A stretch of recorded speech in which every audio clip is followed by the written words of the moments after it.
Magpapasalamat ko.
Okay, so magandang gabi po sa lahat, sa ating mga kapatid, sa ating mga kaibigan, sa panonood sa gabi ito, at sa ating mga likers, followers sa gabi ito. Maraming salamat po na tayo naman ay binigyan ng pagkakataon ng ating Panginoon na tayo ay makapagsimula na naman sa pagdala ng kanyang mga salita tungkol sa banal na kasulatan. So sa gabi ito, mga kapatid, bigyan po kami ng tulog. Pwede po i-share po natin napakaganda po ng topic natin sa gabi ito. Dito po tayo sa chapter 1 ng Daniel. I-share po natin para marami ng mga kapanood, mga kaibigan natin, mga kapatid at mga kapamilya natin. So kaya sa gabi ito mga kapatid ay kami po ay nandito na naman para na magpahayag ng mga salita ng Panginoon. At ang mangunguna sa topic nito ay ating kapatid na si Elder Erwin Silva. So kung may mga bagay na katanungan kayo, pwede po kayo mag-comment sa atin sa comment section. Pwede po itanong dyan. At kung hindi man namin masasagot yan, magagawa ang ating kapatid na si Erwin ng video para sa mga katanungan. Kasi may mga tanong na may mga kapatid tayo o kung mga kaibigan na nagtatanong. So pwede po itanong nyo at saka bigyan na natin ng panahon para masagot ang mga katanungan ng ating mga kaibigan, mga kapatid at mga kakilala. No? Okay, so bago po tayo magsimula, ay bago natin ibigay ang time sa ating kapatid na si Elder Erwin, ay manalangin muna. Ama naming nasa mga langit, kami po ay nagpapasalamat sa gabi ito na ikaw ay binigyan mo kami ng pagkakataon na kami naman ay yung maggamit sa iyong mga salita. At sa gabing ito, Panginoon, humingi po kami ng tulong. Sana po ang Banal na Espiritu, siya po ang mangunguna sa gamit sa pagsalita ng mga salita tungkol sa banal na kasulatan. At sana po buksan mo ang mga puso ng bawat isa sa amin at kami po ay humingi ng tawad ng aming mga kasalanan. Hugasan mo po kami ng dugo ng aming Panginoong Hesus at kami ay magiging malinis sa inyong harapan sa gabi ito at magiging daluyan ng inyong mga katotohanan. Sana po sa gabi ito, Panginoon, pakinggan mo po ang aming mga hiling, mga dalangin namin, at tulungan mo po ang aming mga kaibigan, aming mga tagapanood sa gabi ito na kanilang maunawaan ang mga salita tungkol sa banal na kasulatan. Ito po ay aming pinapasalamatan sa aming tagapagligtas na sa aming Panginoong Jesucristo. Amen. Okay, so sa muli sa ating mga kapatid, no, kung mayroong mga salita tayong maririnig na parang medyo mabigat o kaya sabihin natin parang nasasaktan tayo, mga kapatid, hindi po ito ang paksa na o mga topic na ginagawa namin o para saktan ang bawat isa sa atin. Ito po ang ginagawa natin para malalaman po natin ang mga katotohanan. Ang mga bagay na hindi pa natin alam ay matutuklasan natin ito sa salita ng Panginoon. Okay, so humingi po kami ng paumanhin. Kung mayroon kayong mga bagay na dapat alamin, itanong nyo lang at sasagutin po natin ito sa programa natin dito sa History in Prophecy Ministry. At kung sino pa po ang hindi pa nakapag-follow o kaya naka-like, no? Like and share. Ano po natin para makatulong naman tayo sa gawain ng Panginoon. Okay, so ibigay na po natin ang pagkataon sa ating kapatid na si Elder Erwin sa pagsimula ng ating topic dito po sa Daniel chapter 1. Okay, kapatid na Elder Erwin? Okay, so maraming salamat po, Elder Romel, no? At yung taong palang nagtanong sa atin, Elder Romel, ay yung pangalan niya pala si Shin Win. Shin... Ano ba yun? Shin Loyola. No? Shin Swin. No, Shin Loyola. No? So, abangan nyo lang po, sa Shin yung sagot mo, no? Kasi hindi naman namin masagot ngayon dito dyan. Sa programa ngayon, no? So, gagawa po kami ng video, no, na talagang ma-appreciate mo talaga kung ano talaga ang sagot sa tanong mo, no? So, salamat din po at meron pong mga taong nagsusubaybay talaga, no, ng ating programa, Elder Romel, no? Praise God, no? So, marami din naman ang tatanong, no? At ito natin makikita, Elder Romel, na yung ating video ngayon ay kung saan-saan na ito pumupunta, no? So, maraming salamat sa inyong mga silent viewers natin, no? At sana po ay inyo rin pong tignan, no, sa Facebook o YouTube channel, no, na You Shall Know the Truth. Ito pong mga video namin ginagawa ay ina-upload po namin doon sa You Shall Know the Truth naming video, no? So, ito po, no, na-mention siya ni Bible Vlog, no? So, malamang ano na yun si Shin. Ano na yun sa sa kanyang Facebook, no? Ano ba to? Ma-notify na siya, no? Dahil po ay na-mention na po siya ni Bible Vlog, no? So, magandang gabi po sa inyo, no? Magandang araw kung araw din sa inyo, no? Kasi po yung ating video ngayon ay kumakalat na po sa ibang panig ng mundo, no? At salamat, no, sa mga nakaintindi sa aming lingwahe. Kaya po kami nagtatagalog para po ay maintindihan po din ng iba, na Elder Romel. Kahit hindi Ilonggo. Kahit hindi Ilonggo, no? At ngayon na po, Elder Romel, no, ating pong tatalakayin itong Book of Daniel, no? So, ito po ay chapter 1 pa lang, no? At asahan nyo yung chapter 2 po ay magiging 5 episode po yan. No, kasi po prophecy po 'yan, no, at kailangan po nating i-detalye po yung chapter 2, no? At para malaman natin dito yung ma-confuse, no, sa mga nami-mention diyan sa Bible, especially in Ezra and Nehemiah, no? Kasi po ay nag-aano po yan, nagtugma po yung Daniel, Book of Daniel sa kanila, no? So dito muna tayo sa Book of Daniel, chapter 1, no?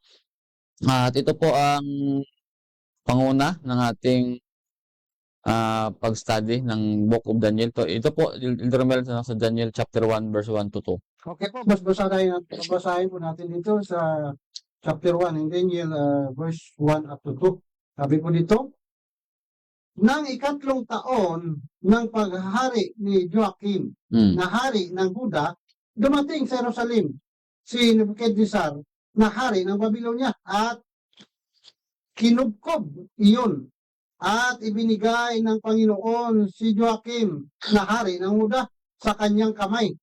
Kabilang ang ilan sa mga kagamitan sa bahay ng Diyos.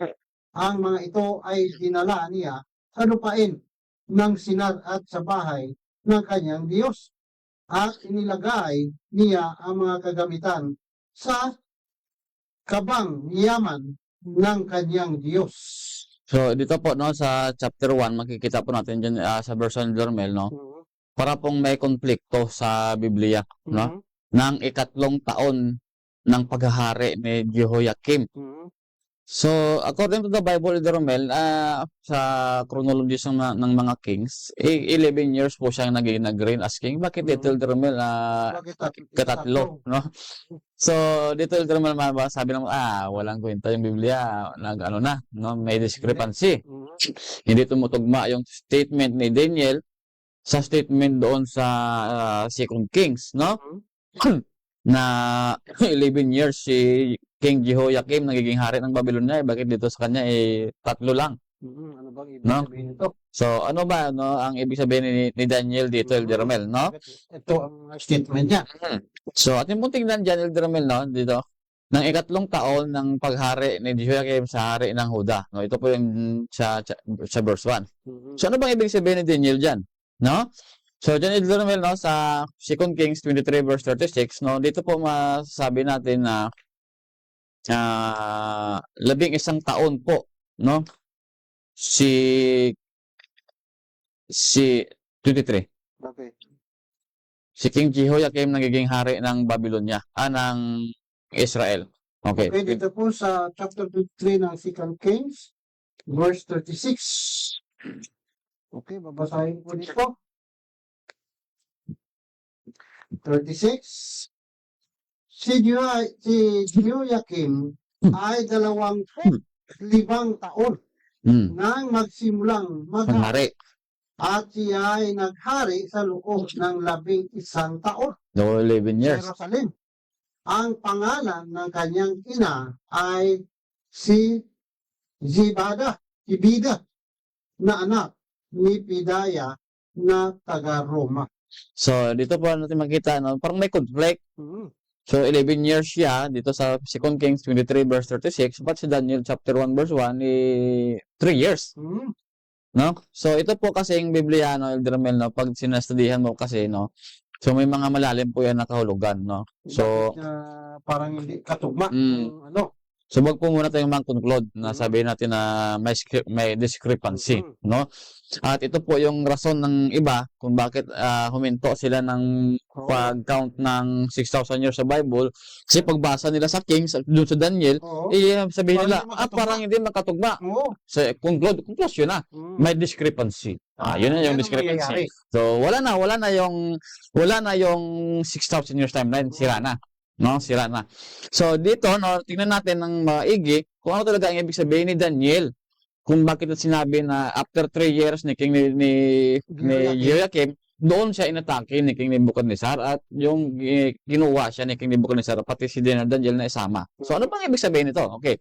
Diyan po sa 2 Kings 24 verse 1. Okay, 24 verse 1, sabi po dito, nang kanyang kapanahunan dumating si Nebuchadnezzar na hari ng Babylonia at si Jehoiakim ay naging kanyang alipin sa loob ng 3 taon. Ayun pala yung Pagkatapos ay bumalik siya at naghimagsik lahat sa kanya. Yun lang ibig sabihin. No, yung 3 years diyan na sinabi ni Daniel na inatake ni King Nebuchadnezzar, no, Oo. si Joachim, 3 years pa lang nagiging alipin siya ni King Yun palang Nebuchadnezzar. ibig Yun palang sabihin ibig nun. sabihin nun, no? So, wag po na tayo munang mag-conclude na may discrepancy po yung Biblia. So, wala pong discrepancy yung Biblia. Yung inyo lang pong dapat gawin, yung tanong nyo, hayaan nyo po ang Biblia mismo ang sasagot. Amen. No? So, kaya po wala pong discrepancy at kaya po ay yung 6,000 years timeline po dyan, nag-continue po talaga. Ayan. No? So, wag po kayong mag-plus lang ha. Mababasa nyo sa Spirit of Prophecy tapos nagpa-plus kayo ng 2,000. Ay, hindi naman ganun. No, hindi naman ganun turo ng Spirit of Prophecy. Na mag-plus kayo, mag-plus. Hindi naman. Kasi po yung Spirit of Prophecy kasi, no, yung sinasabi niya lang na meron na talagang delayed.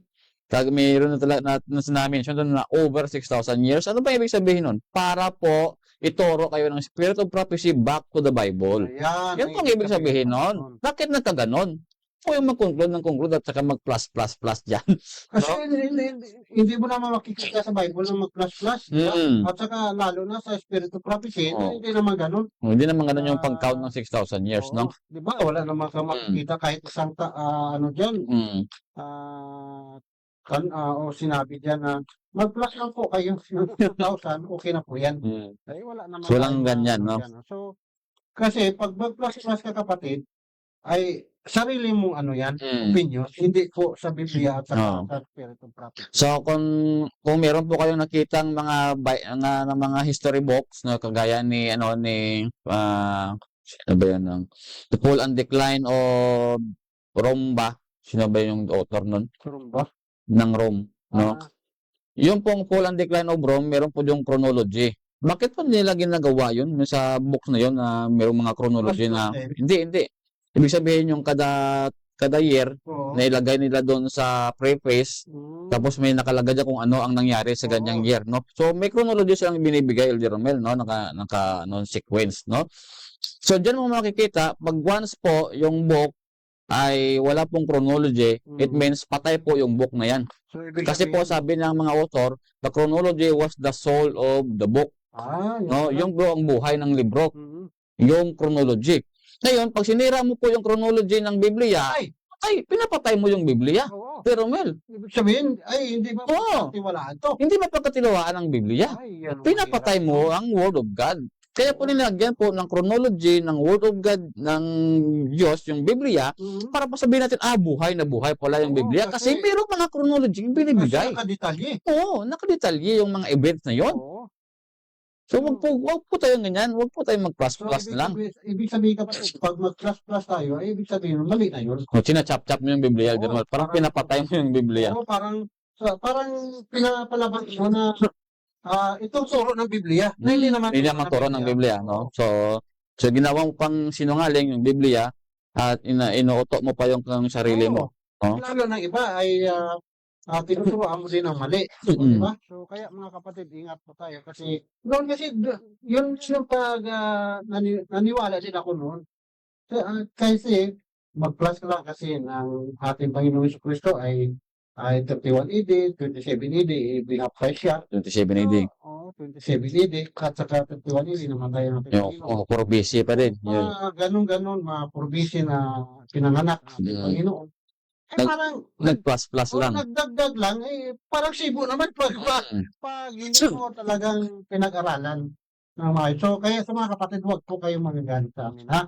O hindi po ito ibig sabihin na kayo ay ibig sabihin na mas matalino ang gumagawa ng video dito o topic sa History and Prophecy Ministry. Hindi po, nag-aaral lang talaga. At saka binubusik lang kung ano ba talaga ang katotohanan ng Biblia. So kung may mga bagay tayo na naririnig dito, pwede naman po na pag-aralan nyo din ng para kayo din, makikita nyo din kung tama ba yung plus na yan o hindi. Kayo din ang makapag-distinguish na yan na, ay mali pala ito. Panginoon, sorry po. Sana po. At yun ang pinaka-importante, Elder Romel. Marunong tayong magpasuri. Ayan. No? Sorry po, Panginoon, mali pala yung hindi lang sa Panginoon, pati rin sa taong mga nalinlang natin. No? So, kaya mga kapatid, lalo na sa mga kagaya din namin na mga gumagawa sa social media ng ganitong mga gawain, nangangaral po tayo ng salita ng Panginoon. So napaka-importante po na dapat suriin talaga. Kasi ano yan kapatid baka yan pa ang mangyayari, baka yan pa ang Dahilan. hadlang sa ating kaligtasan. Kaligtasan. Kasi nagturo tayo ng mali. Okay, so kapatid? So, dito po, Deramel, no? So, atin pong i-continue to. At dito po, Jeremiah, no? Jeremias, 25 verse 1. Kung 3 years lang po nagiging hari si King ni Jehoiakim sa Israel, paano naman tong Jeremiah 25 verse 1? So, wala po. Okay, dito po sa Jeremiah chapter 25 verse 1, sa salita na dumating kay Jeremias tungkol sa buong sambayanan ng Huda na ika-4 na taon ni Joakim na anak ni Jehoias na hari ng Huda. Iyon din ang unang taon ni Nebuchadnezzar na hari ng Babylonia. Kita nyo, may mga chronology yung binibigay Elder Ramel, yung Bible. Buhay na buhay talagang Biblia. No? Sa ika-4 ni King Jehoiakim. Oo. So, paano po yung mag-reconcile doon sa Daniel 1 verse 1 na katlong taon lang? No? So, kaya po, atin po munang siyasatin ng mabuti. No? Yung ating, yung ating tinuturo o sinestadihan ng mga chronology dyan sa Biblia. No? Ito pa rin, Elder Mel. No? Tingnan po natin dyan sa 25 verse 1. 25 verse 1. So, 36 verse 9. 36 verse 9. Dito po sa Jeremiah 36 verse 9. Maganda gabi po sa aking bayaw dyan, si Isidro Dionisio. Nanonood siya. Okay, dito po sa ating 36 verse 9, sabi po dito, kung may mga Biblia po kayo, pwede po kayong magbasa din.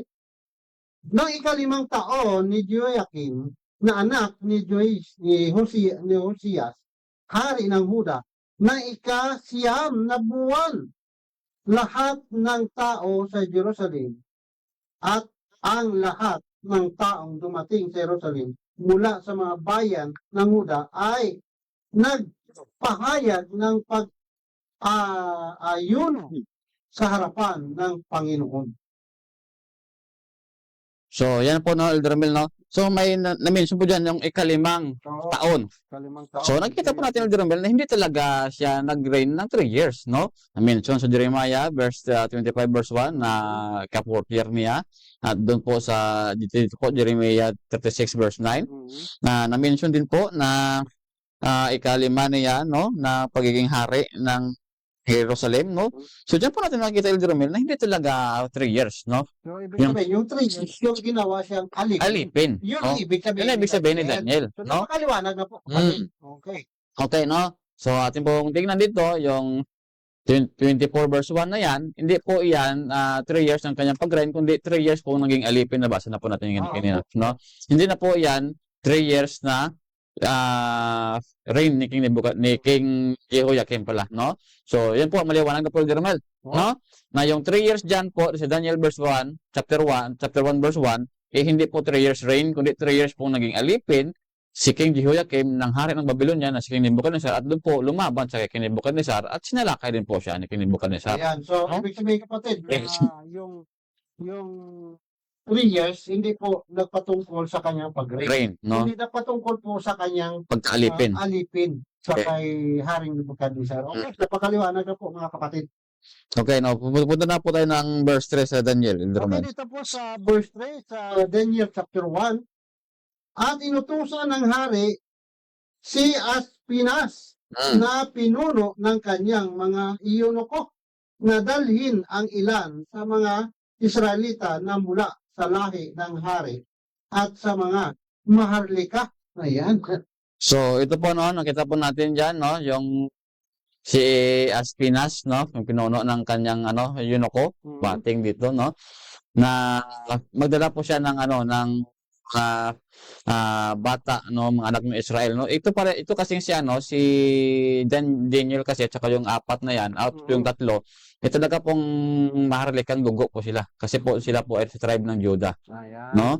So sa verse 4, Elder Romel. Okay, sa verse 4 po, dito, sabi dito, mga kabataang walang kapintasan, makikisig, at bihasa sa lahat ng sangay ng karunungan, may taglay na kaalaman at pangunawa, at may kakayahang maglingkod sa palasyo ng hari.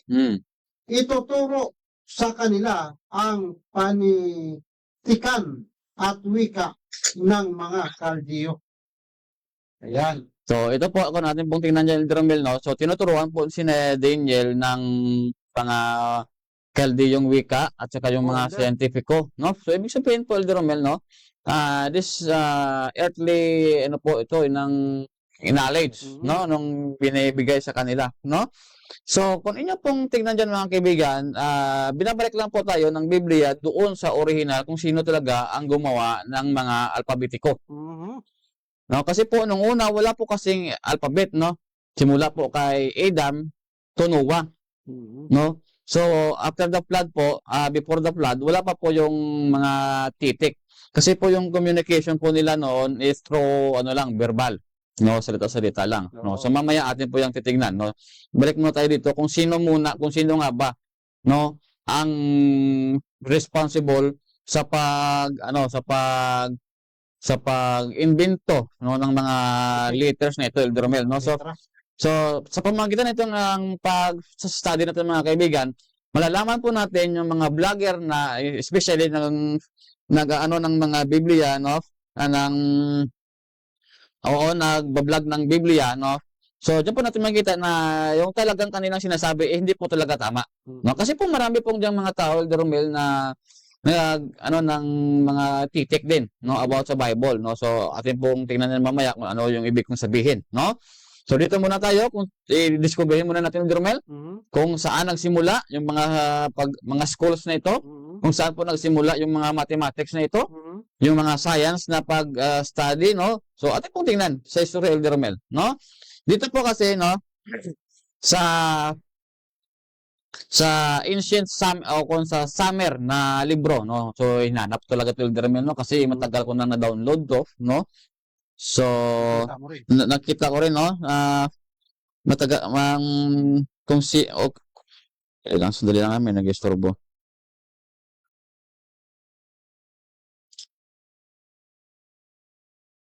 So ito po ang pagkasabi dyan sa libro, no. If from the summer that writings and learning spread,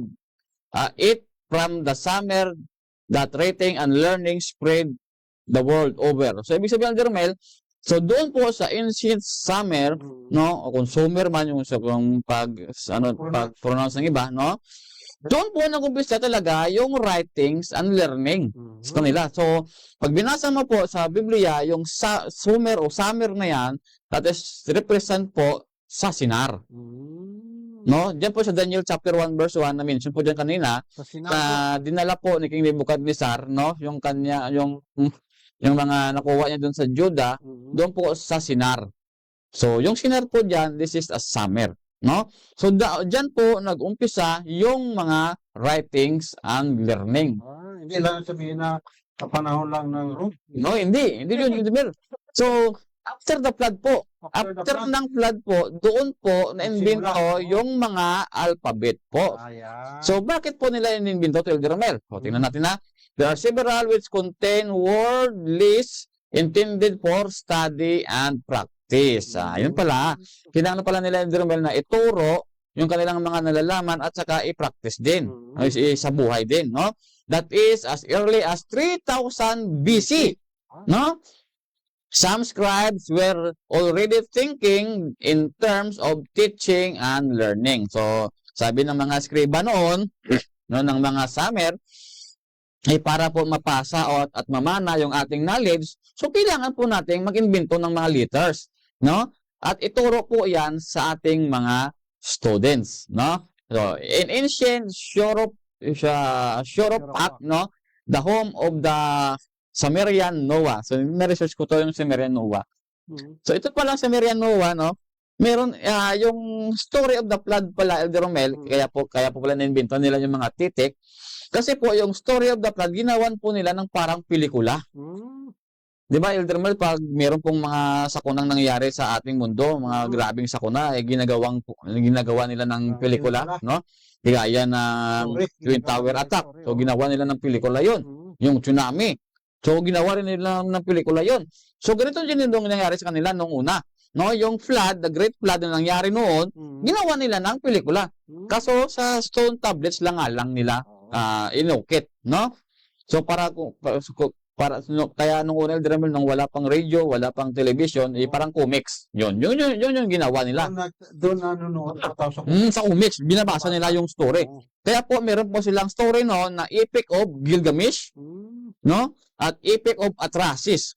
Yung Epic of Atrahasis po, meron pong relation yun sa The Great Flood. No?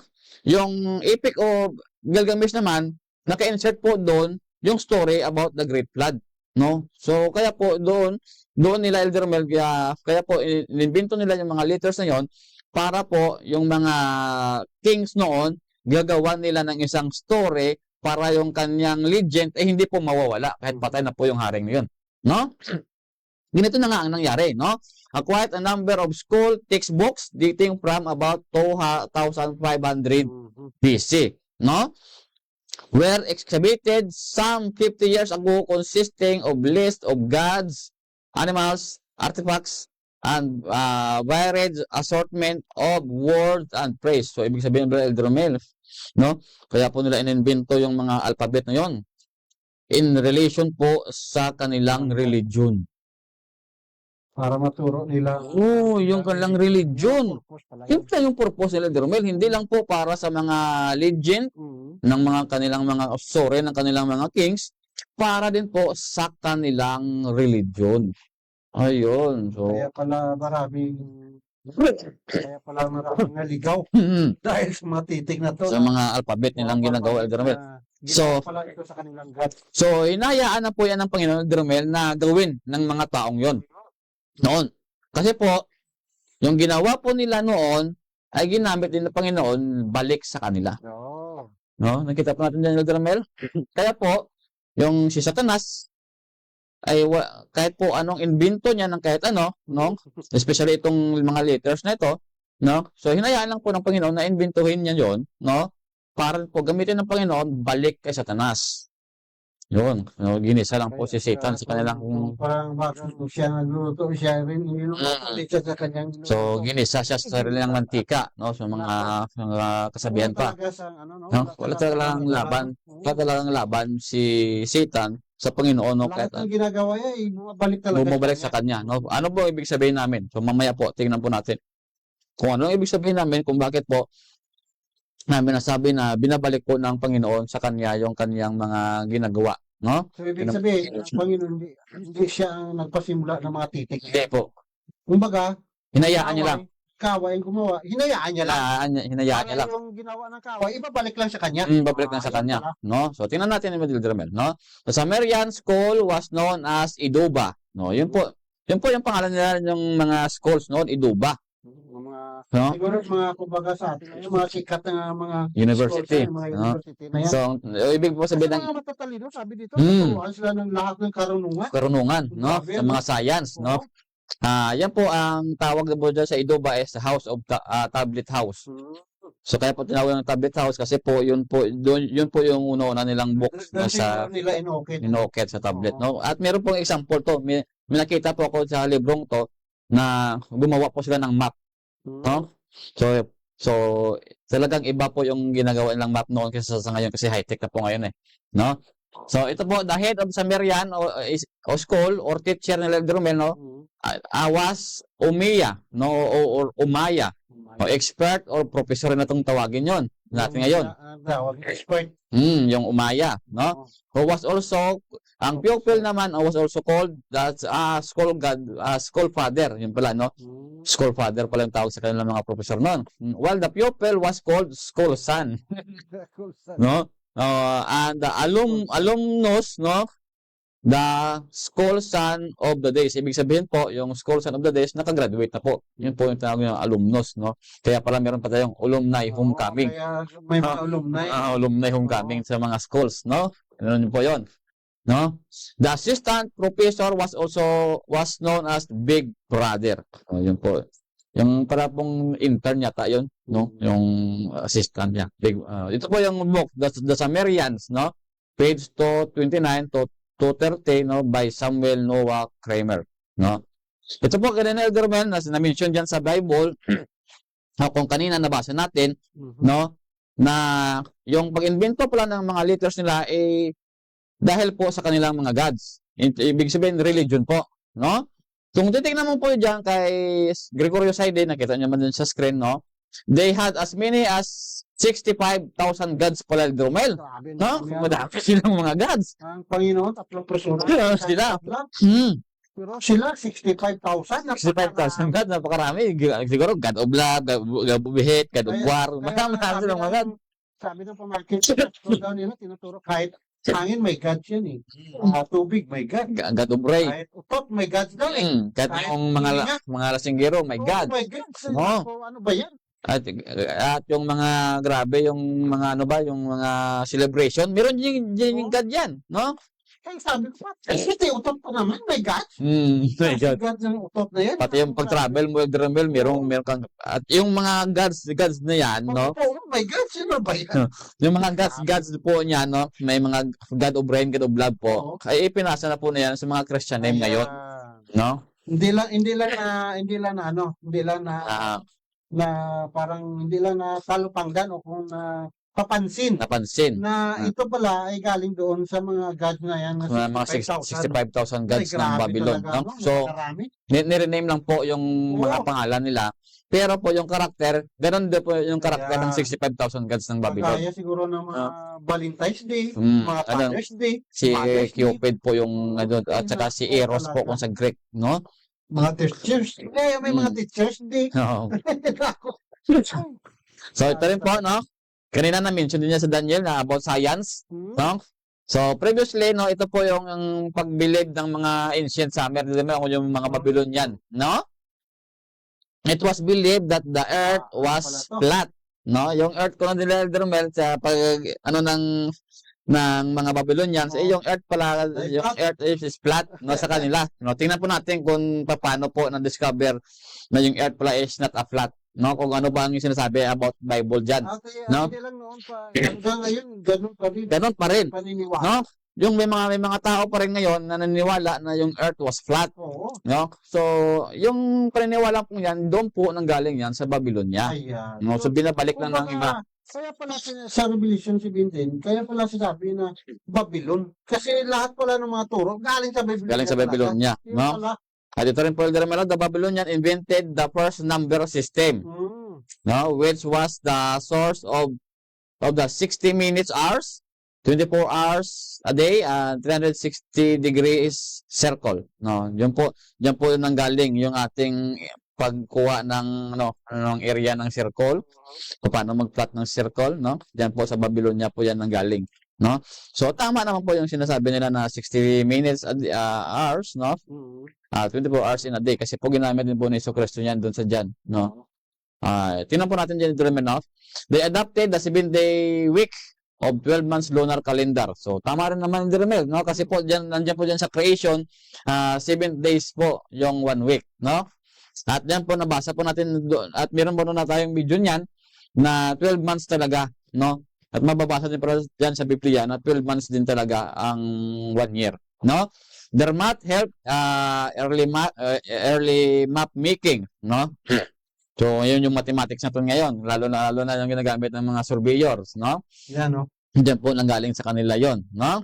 They could measure distance, shapes, solids, and time. Yon.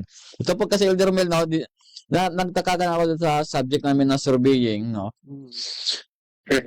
Ngayon, Elder Mel, pag nalaman mo kung anong coordinates ngayon dito sa inyo, no? Pag nalaman mo kung anong coordinates to, kaya mo pong isolve kung anong oras na po doon sa Amerika. based Dahil on sa ano? based on sa coordinates din ng gusto Oo. mong i-locate yung location ng coordinates doon sa Amerika. Ah, Kaya mo pong sumahin dito, nakaupo ka, kaya mo pong makonclude kung anong oras at saka ano ng minuto at seconds doon sa Oo, Amerika. sa kanila. Oo. Kahit sa ibang bansa. Kasi ibang bansa. Kaya mong gawin yun, Elder Mel, sa pamamagitan ng coordinates. So, kasi po, dito po sa kanilang din invention, Elder Mel, na sa ancient Babylon. At yan po ay kanila pero pong in-expound ng mga Grecian, no, philosophers, no? Kasi po yung mga Grecian philosophers po ay nag-exist po nung time din ni King Nebuchadnezzar, no, yung mga Greek na yan, no? Greek philosophers. So dito po natin matitingnan, Elder Mel, no, kung ano ba ang sinasabi ng Biblia about the flat earth, no? Ayan. Ito po, tingnan niyo na po ha, Ito po sa sa Job 26 verse 7.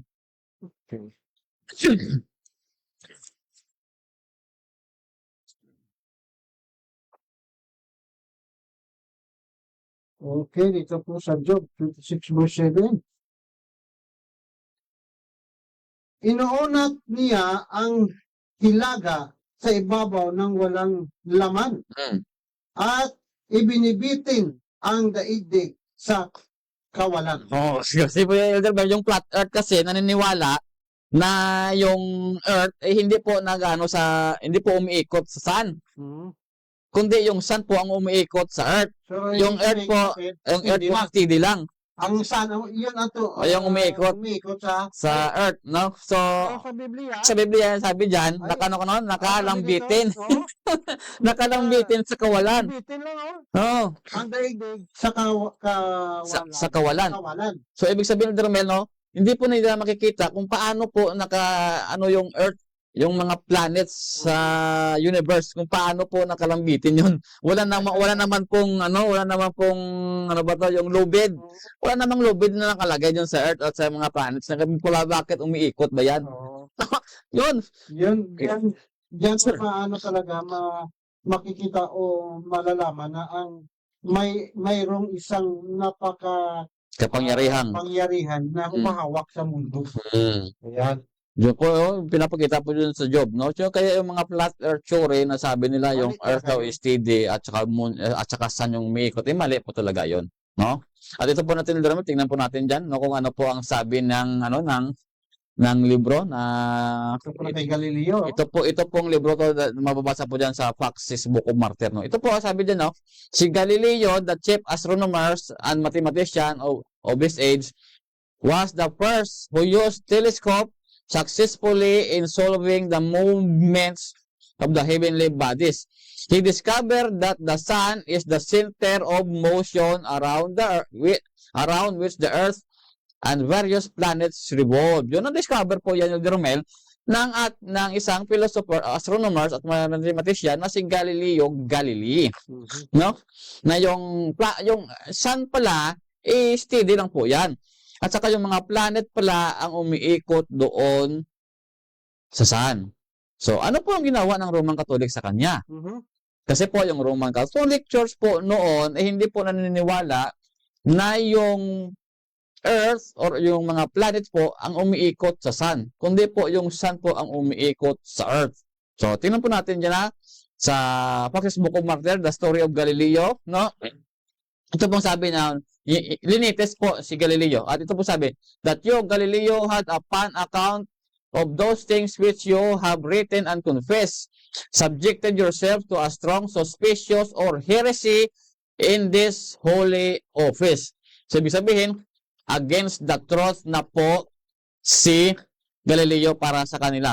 Kasi po, yung pagkasabi ni Galileo Galilei na yung earth ay umiikot sa sun, heretic na po yun para sa kanila, Dromel. No? So, mali na pong turo yun. By believing and holding to be true a doctrine which is false. Mali po yung sinasabi ni Galileo Galilei, no? And contrary to the sacred and divine scripture. Contrary ba yun? Ang nabasa natin kanina, Dromel? Na yung earth, yung daigdig, ay nakalambitin sa kawalan. No? So, baka hindi lang siguro nabasa ng Roman Catholic Church noon, no? Kaya po nila nasabi na si Galileo Galilei ay isa pong heretic para sa kanila, no? At rin po, no, 1900, no? Sabi po dito sa World History by the Postmodern World, page 403, no? By Gregorio F. Saide and Sonia M. Saide. In astronomy, we observe extraterrestrial places, moon, Mars, Venus, etc. for the first time through space probes, no? And powerful telescope. Galileo would have been happy with the Hubble Space Telescope launch in 1900. So, doon po nila na nalaman nung pag-invento nila ng Hubble Space Telescope, no? Doon nila nalaman ng Dormel na totoo pala yung sinabi ni Galileo Galilei. May kawawa naman. Ako. No? Na yung nalaman, pinatay. namatay na, no? So, umiikot talaga yung mga planets around the sun. Hindi po yung sun ang umiikot, no? Sa Earth natin, no? So, ano po ang ginawa na rin ng Roman Catholic Church ni Elder Romel? O, tingnan natin na. Namatay na yan. Oo, namatay na yung si Galileo Galilei. Namatay na yun.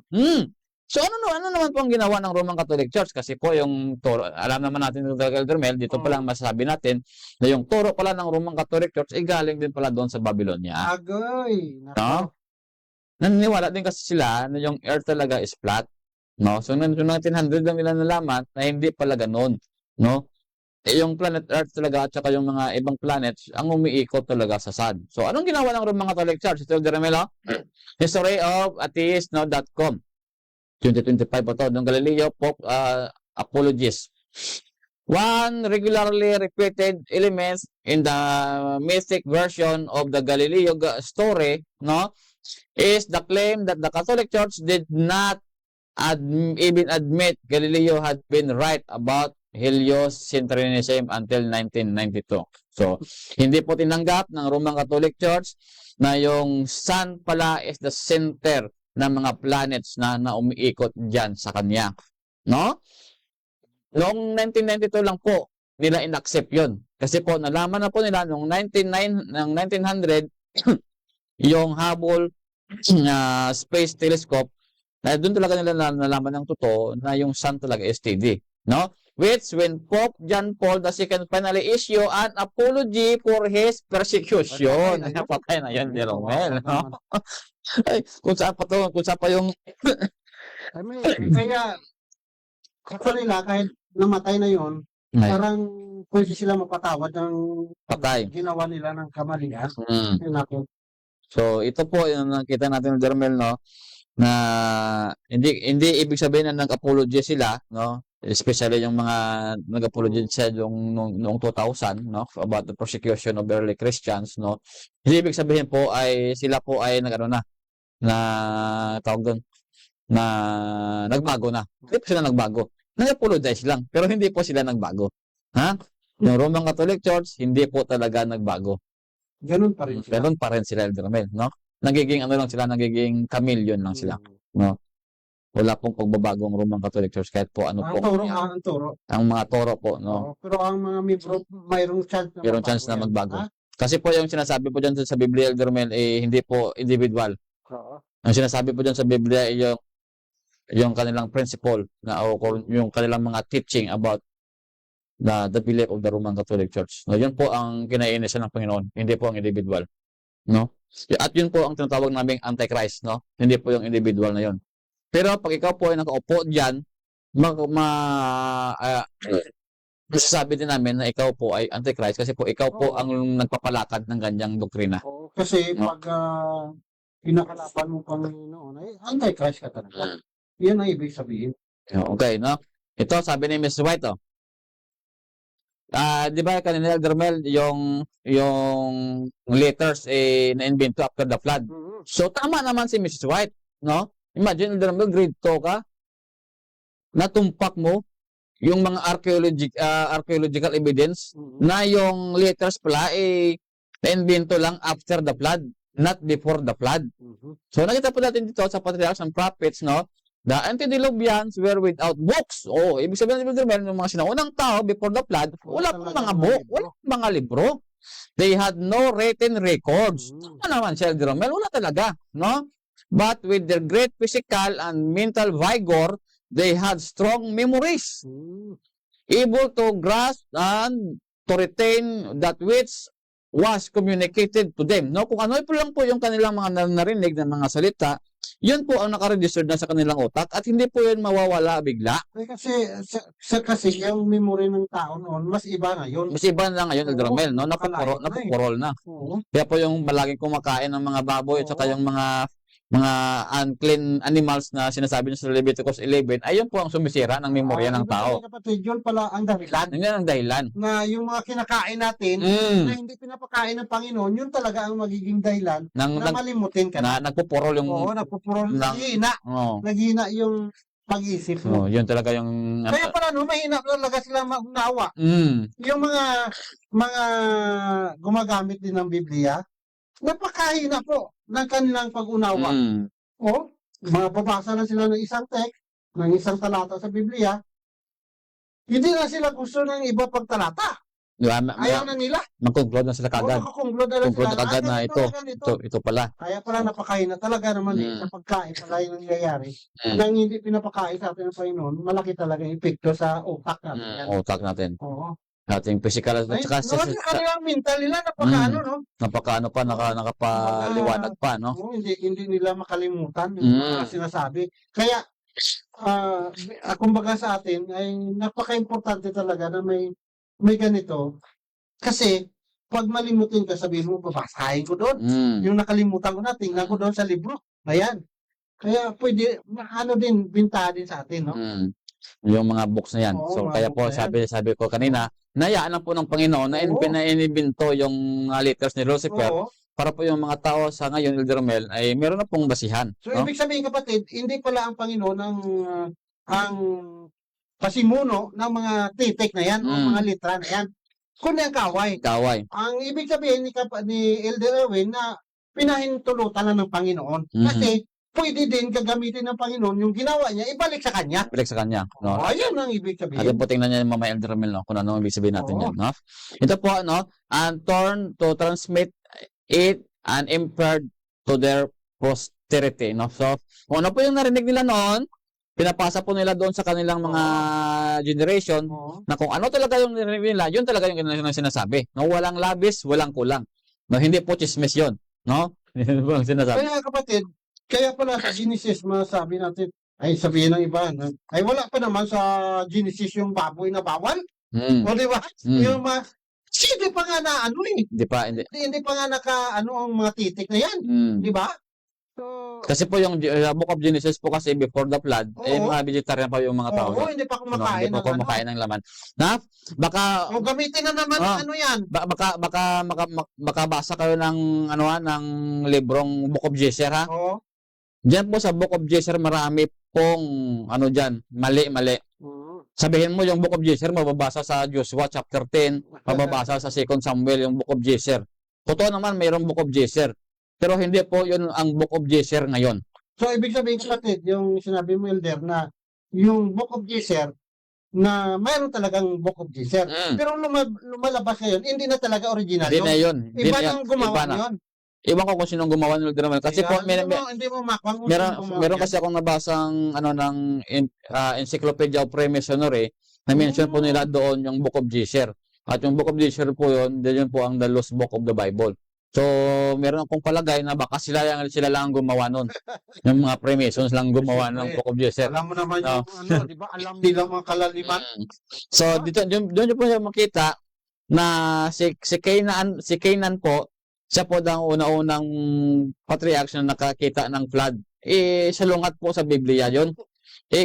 Sabi daw nila sa Book of Jasher, isinulat po yon ni Canaan, yung flood sa mga nalaman niyo lang po yon kasi po sa mga posisyon ng mga stars. Hindi po ganoon yung pagkasabi ng Biblia, no? Wala po. Kapatid, kung halimbawa, maniwala ang tao, ibig sabihin, nung nangyari ang flood, ibig sabihin, hindi lang pala day Moses, day Noe ang buhay. Mayroon pa kung may nakakita ng flood. Hindi ang ibig sabihin na Bakit nasulat nila ang flood? ibig sabihin nung before the flood. Oo. Ibig ko sabihin si Canaan po ay meron na pong vision na mangyayari yung flood. Oo. Ang ibig sabihin kasi sabi nila na ang flood parang kagaya ni sa Book of Jasher na parang alam niya ang nangyari sa flood. Hindi, Diba? meron siyang vision na may parating na flood. Yun. No, yun yung vision ni Hindi pa Kenentaw. nangyari ang flood. Hindi pa nangyari yung flood, no? So, isinulat niya na. Isinulat niya daw. No, Yun ang sabi niya. sabi niya, no, sabi nung sa Book of Esther. So, wala pong ganoon sa Biblia, ha? Wala pong ganoon. No? So, dito po tama po si Miss White. Kasi po marami pong taong nagsasabi, sabi ko kanina na yung nagsulat daw ng Genesis chapter 1 to chapter 3, si Adam po 'yon. Si Adam po nang sulat. Tapos po yung chapter hanggang chapter 4 pala, no? At saka yung chapter 5 hanggang chapter 11 po, ang nagsulat po noon ay yung mga anak ni Noah. Yun po daw ang sulat ng Genesis na yon. At saka yung story daw ng mga patriarchs, sila po ang sumulat noon kasi po sila po ang eyewitness. Wow. Kaya siguro nasabi ng taong to na gano'n yung kanyang pag-interpret about the Bible kasi po baka nabasa niya po yung Book of Esther. Ayan. No? So hindi po yan totoo. Tingnan po natin mamaya yan, ha. Tingnan po natin mamaya kung gaano po katotoo at kasinungaling ng taong yan, no? Dito po muna, no. Tingnan natin ang patriarchs and prophets. And 400 years, there are 7 generations. Tama naman. Masimula kay Adam to Enoch, 7 po yun. 7 generations po yun. No? So, ibig sabihin, yung fall of Adam, papunta po kay Enoch, na fresh pa po yung story sa kanila. No? Yung paano naging natempt si Adam. So, yun po yung kanilang mga oral, oral teaching. Wala pong written noon. No? Living upon the earth contemporaneously, having the opportunity of consulting together and propagating each by the knowledge of experience of all, kung ano yung mga experience nila, kaya po nilang isabi yon, at yung nakarinig ng Romel, hindi po niya yung makakalimutan kagad, Ganun po yung mga tao noon. So dito po sa The Great Controversy, ang sabi po dyan ni Miss White, during the first 2,500 years of human history, there was no written revelation. Wala pa pong Book of Genesis, Exodus, na Deuteronomy, Leviticus, Numbers, Deuteronomy. Wala pong ganun. From Adam after to the flood. Wala pong ganun na mga sinulat. Wala pang libro yun. Wala pang libro. Wala pa. Papunta po kay Abraham hanggang sa lumabas po sila sa Egypt. Wala pong libro. Noon, yung mga Israelites, pasa-pasa lang po, oral-oral lang po yung mga sinasabi, yung narinig nila. Pasa-pasa. Narinig naman siya ipasa yun. So, kailan po isinulat yung book na yan? Ayan. Dito sabi ni Miss White, those who had been taught of God communicated their knowledge to others and was handed down from father to son through successive generation. Yun po yung kanilang ginagawa.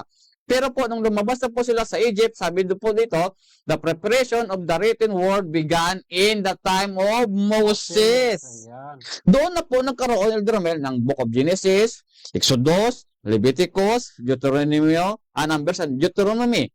Kasi po, doon na po sinulat ni Moses sa experience of the 40 years in the wilderness. Kasi yung taong nagsabi na si Adam daw ang gumawa ng chapter 1 to chapter 4, at si anak daw ni Noah ang gumawa ng chapter 5 to chapter 10, chapter 11, malaking mali po.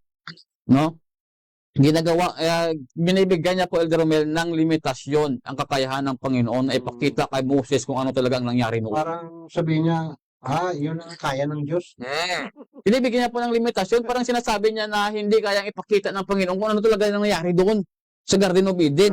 Hindi niya, parang sinasabi niya na walang kakayahan ng Panginoon na ipakita kay Moses kung paano ipinanganak si Moses.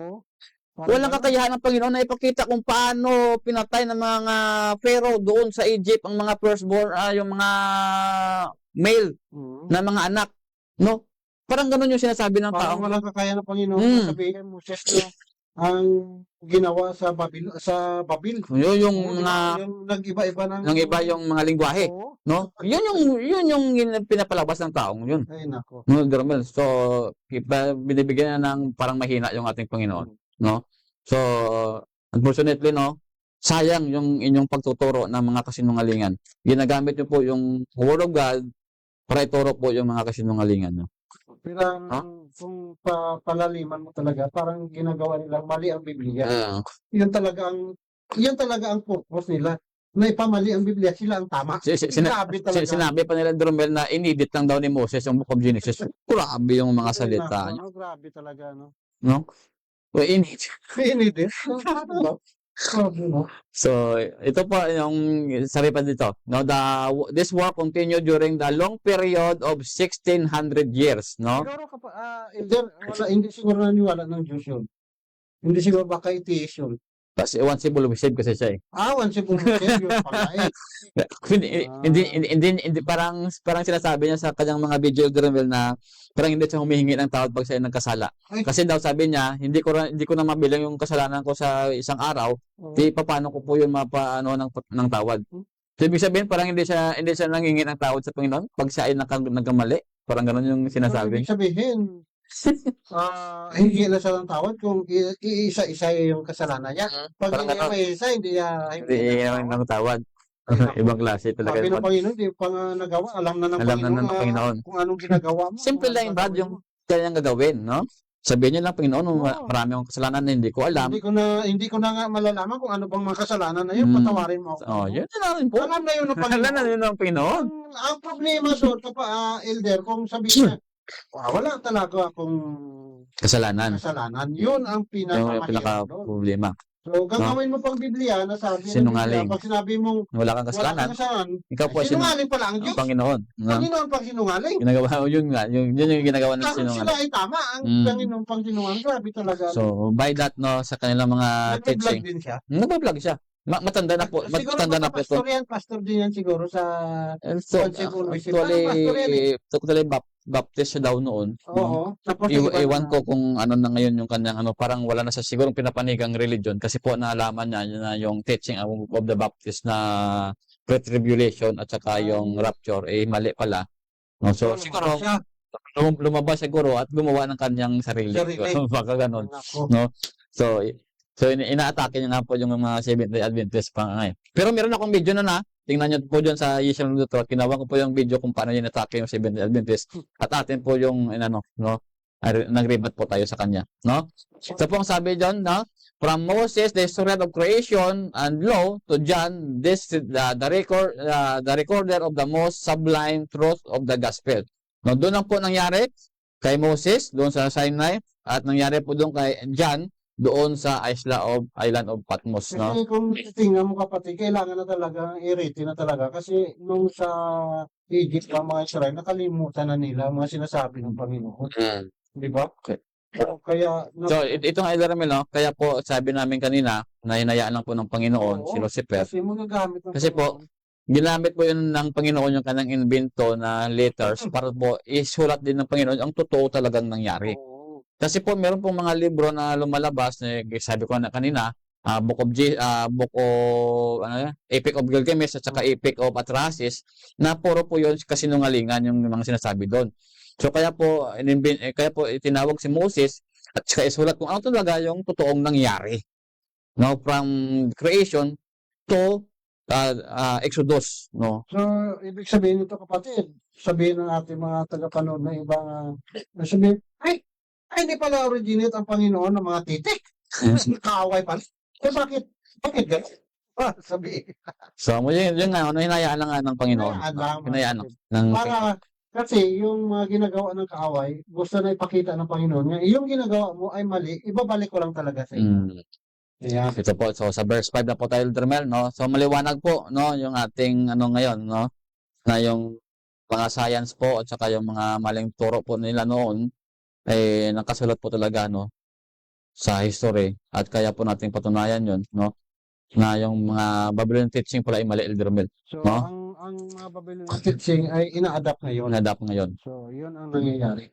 Okay, dito po tayo, balik po tayo sa Daniel chapter 1 verse 5, sabi po dito, ang hari ay nagtakda sa kanila sa araw-araw ng bahagi mula sa pagkain na kinakain at alak na iniinom ng hari. Sila ay tuturuan sa loob ng 3 taon upang sa katapusan ng panahong iyon ay mailagay sila sa bulwagan ng hari. So, ito, Dermel, no? Binigyan sila ng pagkain at saka inumin ng hari, no? So, Alam naman natin yung istoryang yan na nag-refuse po sina Daniel at yung kanilang tatlong kaibigan, no?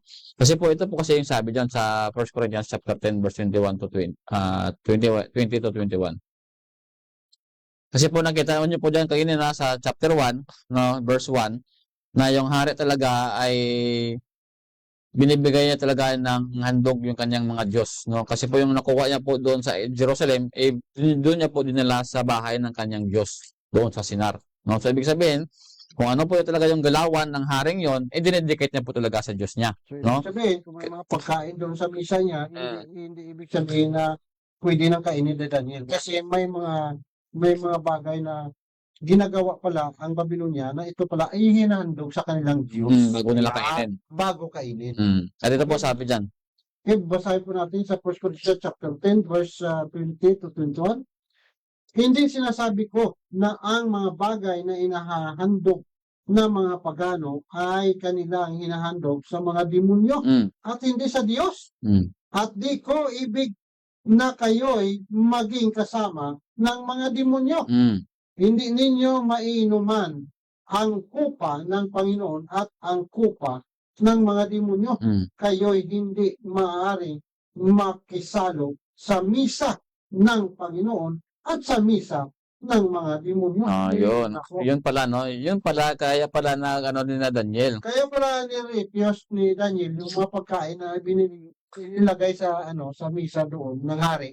Kasi yung hari talaga, yung mga lahat ng kinakain nila, inahandog nila sa kanilang Diyos. So ibig sabihin kapatid, pag kagaya ng mga sinabi kasi dito, pagano Pag pagano pala, yung mga maraming 65,000. 65,000 gods yun. Kaya kahit anong pagkain pala, may mga kaya ganun din nga ang nangyayari kahit na sabihin natin iba na talagang pangalan ng pagano ngayon, hindi na Babylonian ang kagaya ng hari ng Babylonia noon, pero yung kanilang mga turo galing talaga sa Babylonia. At saka kung sasama ka pala sa kanilang mga pista kasi ang ibig sabihin nito sumasama ka, kakain ka doon sa misa kasama na, ay, ikaw din, kahit hindi pista, kahit hindi pista, kahit hindi, doon sa panahon sa Babylon, kahit hindi pista, no? Kahit ngayon, araw-araw, kahit hindi pista, hinahandog pa rin nila yun sa Diyos-Diyosan nila. ang ibig sabihin, Oh. ay naku, Kasi po pag sila po ay nagpe-pray, ano po yung ginagawa nila? yun pala, tama. Di ba? Ano yung ginagawa nila? Mga Virgin Mary, sino ba yun? Nagsa-sign of the cross pa nga Oo, nag-sign of the cross pa. At alam naman natin yun, yung sign of the cross na yun, that is the initial name of Titan. Titan. Which is the name of Lucifer. Pangalan po ni Lucifer yun, yung Titan na yun, which is Satan po yun. So kaya po, pag tuwing nagkamakain sila ng almusal, tanghalian, no? Dinededicate po talaga nila sa demonyo talaga. Tama naman yung sinasabi ni San Pablo, kahit po hindi pista. So, ibig sabihin kapatid, na sabihin nila, ay pangalan naman ni Jesus. Di ba Elder Mel? Di ba Elder Mel, kaugalian nila, Elder Mel, pag kumakain, nagsa-sign of the cross sila? Nagsa-sign of the cross. Ibig sabihin po, yung kinakain nila, dinededicate po nila kay Satan yun. Diba? Ibig sabihin, hindi na tayo pwede sumamang kumain sa kanila. Hindi, yung kinakain ng nila, Elder Mel. Yung kinakain. Yung kinakain ng nila. Pwede po tayong sumama doon, meron tayong basta pagkain. nilang pista. Pero pag pista, iba na talaga yun. Iba na. Iba na yun. So, yan ang ginaano lang natin para maliwanagan ang mga kapatid o mga kaibigan natin. Diyan din kami nanggaling. Huwag po magmasama yung loob ninyo sa amin. Sinasabi lang po natin ang katotohanan nito. Pag nag-sign of the cross po tayo, hindi po iyon sa Panginoon. No? Kundi ito po ay sign of devil. Ha? Sabihin nila, si Kristo naman inilansan sa cross. Oo nga Ang ibig sabihin ng cross, ikaw ay pinakamasama. Pag ikaw ay nilansan sa cross, masama yun. Di ba?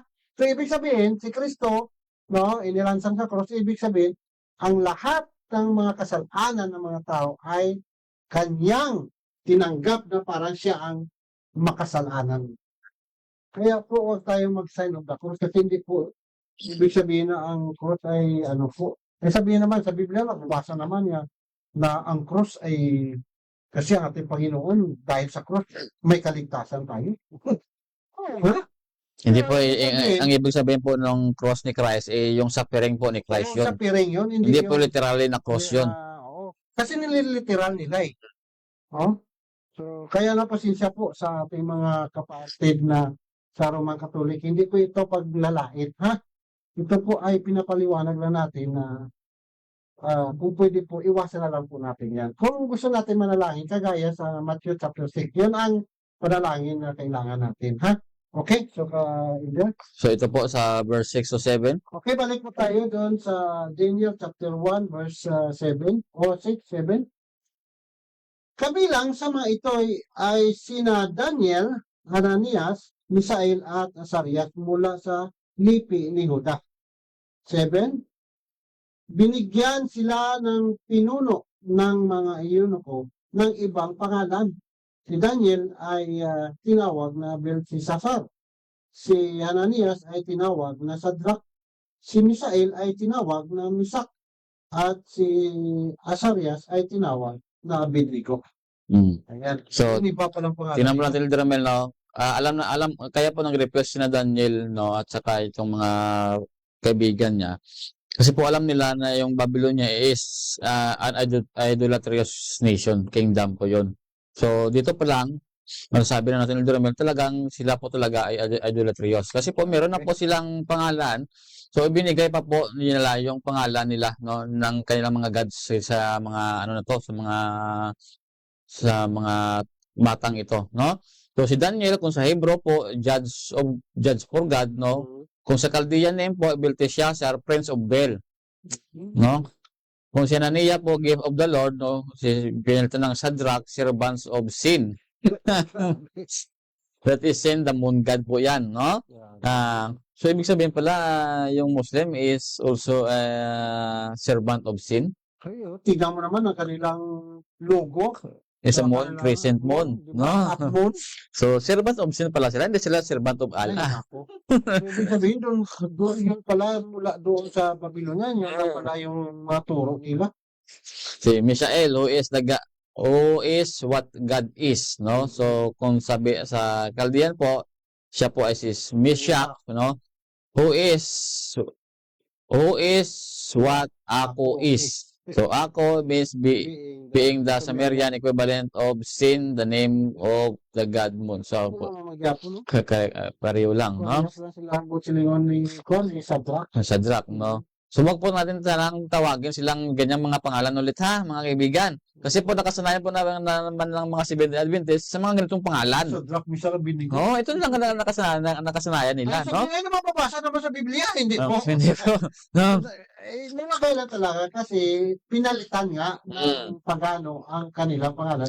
So, dapat ang ating panawag sa kanila, si Daniel, si Ananias, Mishael, at Azariah. Azariah. Wag po natin silang tawagin na Huwag po natin tawagin. Kasi na ano parang kahit ako, ganun din dati. So, pinapakita lang, kaya po isinulat dyan, kasi po, pinapakita lang po dyan kung ano po talaga klaseng kingdom yung Babylon. Oo. No? Pinapakita lang po na sila po talaga ay isang idolatrous kingdom po. So, kaya, kung halimbawa, magamit tayo sa tatlong ito, dapat ang kanilang totoong dating pangalan, yung gagamitin natin na si Daniel, si Ananias, at si Misael. Ayan. So, pinapakita lang po natin na ginagawa po silang Diyos, no? Ng Chaldean na yan. Kasi ginawa silang namumuno eh. Pag namumuno ka, parang God ka sa kanila eh. So, ito po si Azariah, no? Whom Jehovah helps, no? So, pinilitan po ng Abednego, means the servant of Nebo, no?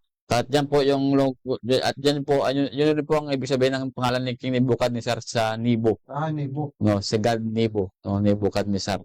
Kaya po dito po natin malalaman, no, kaya po nag-refuse sila noon, no, dahil po yung kingdom of Babylon was the idolatrous, no, kingdom. Yan po, Elder Ramel, atin na pong basahin dyan sa 8 to 21, no? Okay, basahin po natin. I-diretso na po natin yan kasi po, dyan po, ang issue po dyan is yung pagkain. No? So, tingnan po natin mga kaibigan kung ano talaga yung totoo about the vegetarian na yan. Okay, so, kasi marami tayong mga kapatid dahil dito sa ginawa ni Daniel. sabihin na parang hindi ka talaga pwedeng kumain ng laman. ng laman. O, tingnan po natin mamaya. Pinapakain naman ng Panginoon. Okay. Tingnan po natin mamaya, Elder Romel. Okay, dito po sa ito, 21. Ngunit ipinasya ni Daniel na hindi niya dungisan ang sarili sa pamamagitan ng bahagi ng pagkain mula sa hari o ng alak man na kanyang iniinom. Kaya kanyang hiniling sa pinuno ng mga eunuko na pahintulutan siyang huwag dungisan ang kanyang sarili.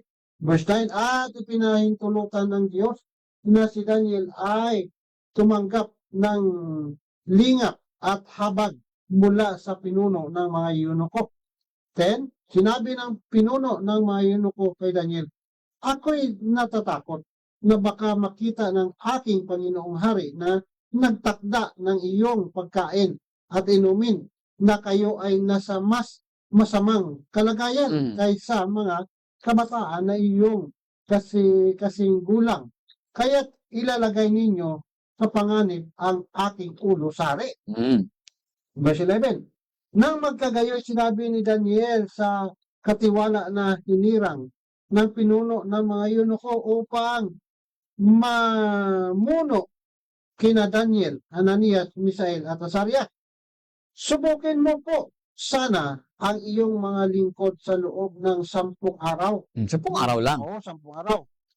Bigyan mo kami ng mga gulay na makakain at tubig na mainom. Pagkatapos ay ihambing mo ang aming anyo sa anyo ng mga kabataang nagsisingkain ng pagkain ng hari. At ayon sa iyong makikita ay gawin mo sa iyong mga lingkod. 14.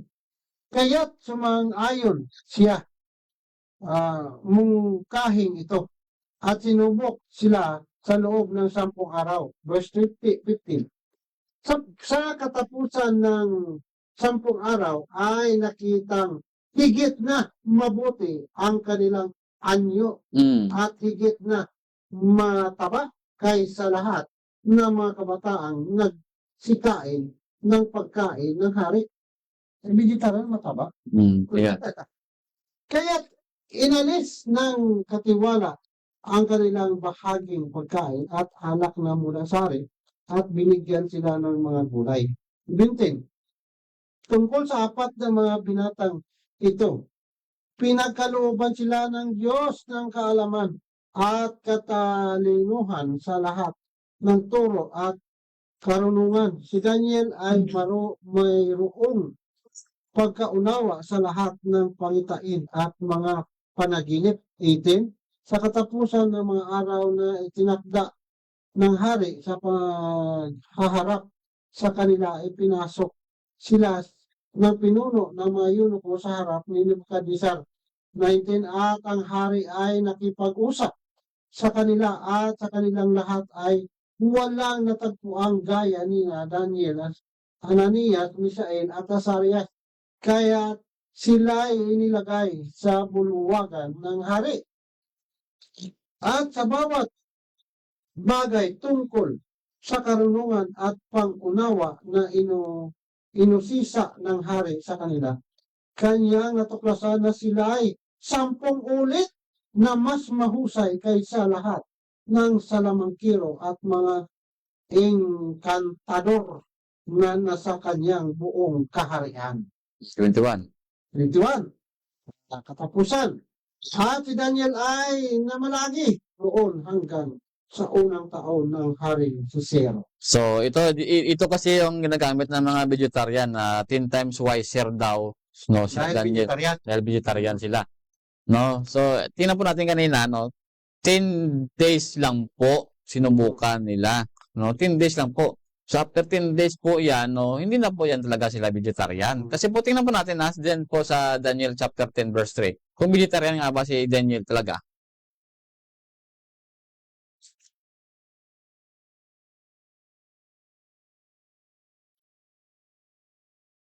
Okay, 10 verse 3, sabi po dito, hindi ako kumain ng masarap na pagkain, ni pumasok man ang karne, ni alak sa aking bibig, ni nagkapahid man ako ng langis sa loob ng buong 3 linggo. Oh, kita mo, kumain na si Daniel ng karne. Buti lang yun, may ara lang na time na way siya nagkaon. No, 10 days lang po, Oo. no? Yun po sa ano, pero hindi po siya totally vegetarian po, no, si Daniel. No, kasi po minamali po kasi ng mga vegetarian yung mga nakasulat din sa Biblia, no? So sana po wag po natin sanang ipilit sa mga tao na hindi naman Elder Romel kaya mag-vegetarian. Kasi parang lumalabas kasi na ang turo ng pagka-vegetarian ay parang yun na parang ang Ang way ng maligtasan. maligtas, no? Hindi po. So, ibig sabihin, yung mga kumakain ng karne, hindi maliligtas kasi hindi nag-change yung lifestyle nila sa Mm. pagkain. So, parang magkamali naman tayo sa sinabi ng Biblia na ang ating Panginoong Hesus ay nung yung nabuhay siya muli, ay nang humingi pa nga siya ng pagkain at binigyan siya ng pagkain na tinugbang isda. Mm. O, di ba? Ay sabi, ay hindi naman kinain. Bakit hindi kinain? Kinain niya nga sa harap ng mga apostolis eh. Naku naman. So, tingnan po natin kung bakit po pinili po ni Misak Sidrak yung Misak Sidrak Abednego naman tayo, no? Ni Hananiah, ni Mishael at Azariah, no? Yung pagkain ng ng gulay, no? Tingnan po natin diyan sa Genesis chapter 1 verse 29. Kasi po, gusto lang po kasing patunayan ni Daniel, no? Ni Azariah, Hananiah at Mishael na yun talaga yung original talagang pagkain ng Panginoon na ibinigay, no? So, tingnan natin. Sinabi ng Diyos, tingnan ninyo, ibinigay ko sa inyo ang bawat halamanan na nagkabinhi na nasa ibabaw ng lupa at ang bawat punong kahoy na may binhi sa loob ng bunga. Ang mga ito ay magiging pagkain ninyo. Oh. Kasi po gusto lang po nilang patunayan kasi po itong mga libro kasi Elder Mel no ng mga prophet itong ni Moses doon po napunta din po doon sa Babylon, no? Kaya para patunayan po ni na Daniel, Hananiah, Mishael, no, Azariah, no, na yung word of God is totoo, yun pinapakita po nila ng Elder Mel, no, sa hari, no? So hindi po ibig sabihin no, na totally vegetarian na po sila, So, no? kasi kapatid, Elder, no, ang lumalabas kasi minsan, kung tayo ba ay pag hindi vegetarian, hindi totally vegetarian, ay parang iniisip nila na against tayo sa vegetarian. Hindi po. Mas mabuti po kung mag-vegetarian. Kahit kung mayroong mga tao kasi na hindi naman nila kaya. So, hindi po natin mapipilit yun. At nandiyan po yan sa Biblia mamaya babasahin po natin yung mamaya Elder Romel, ha.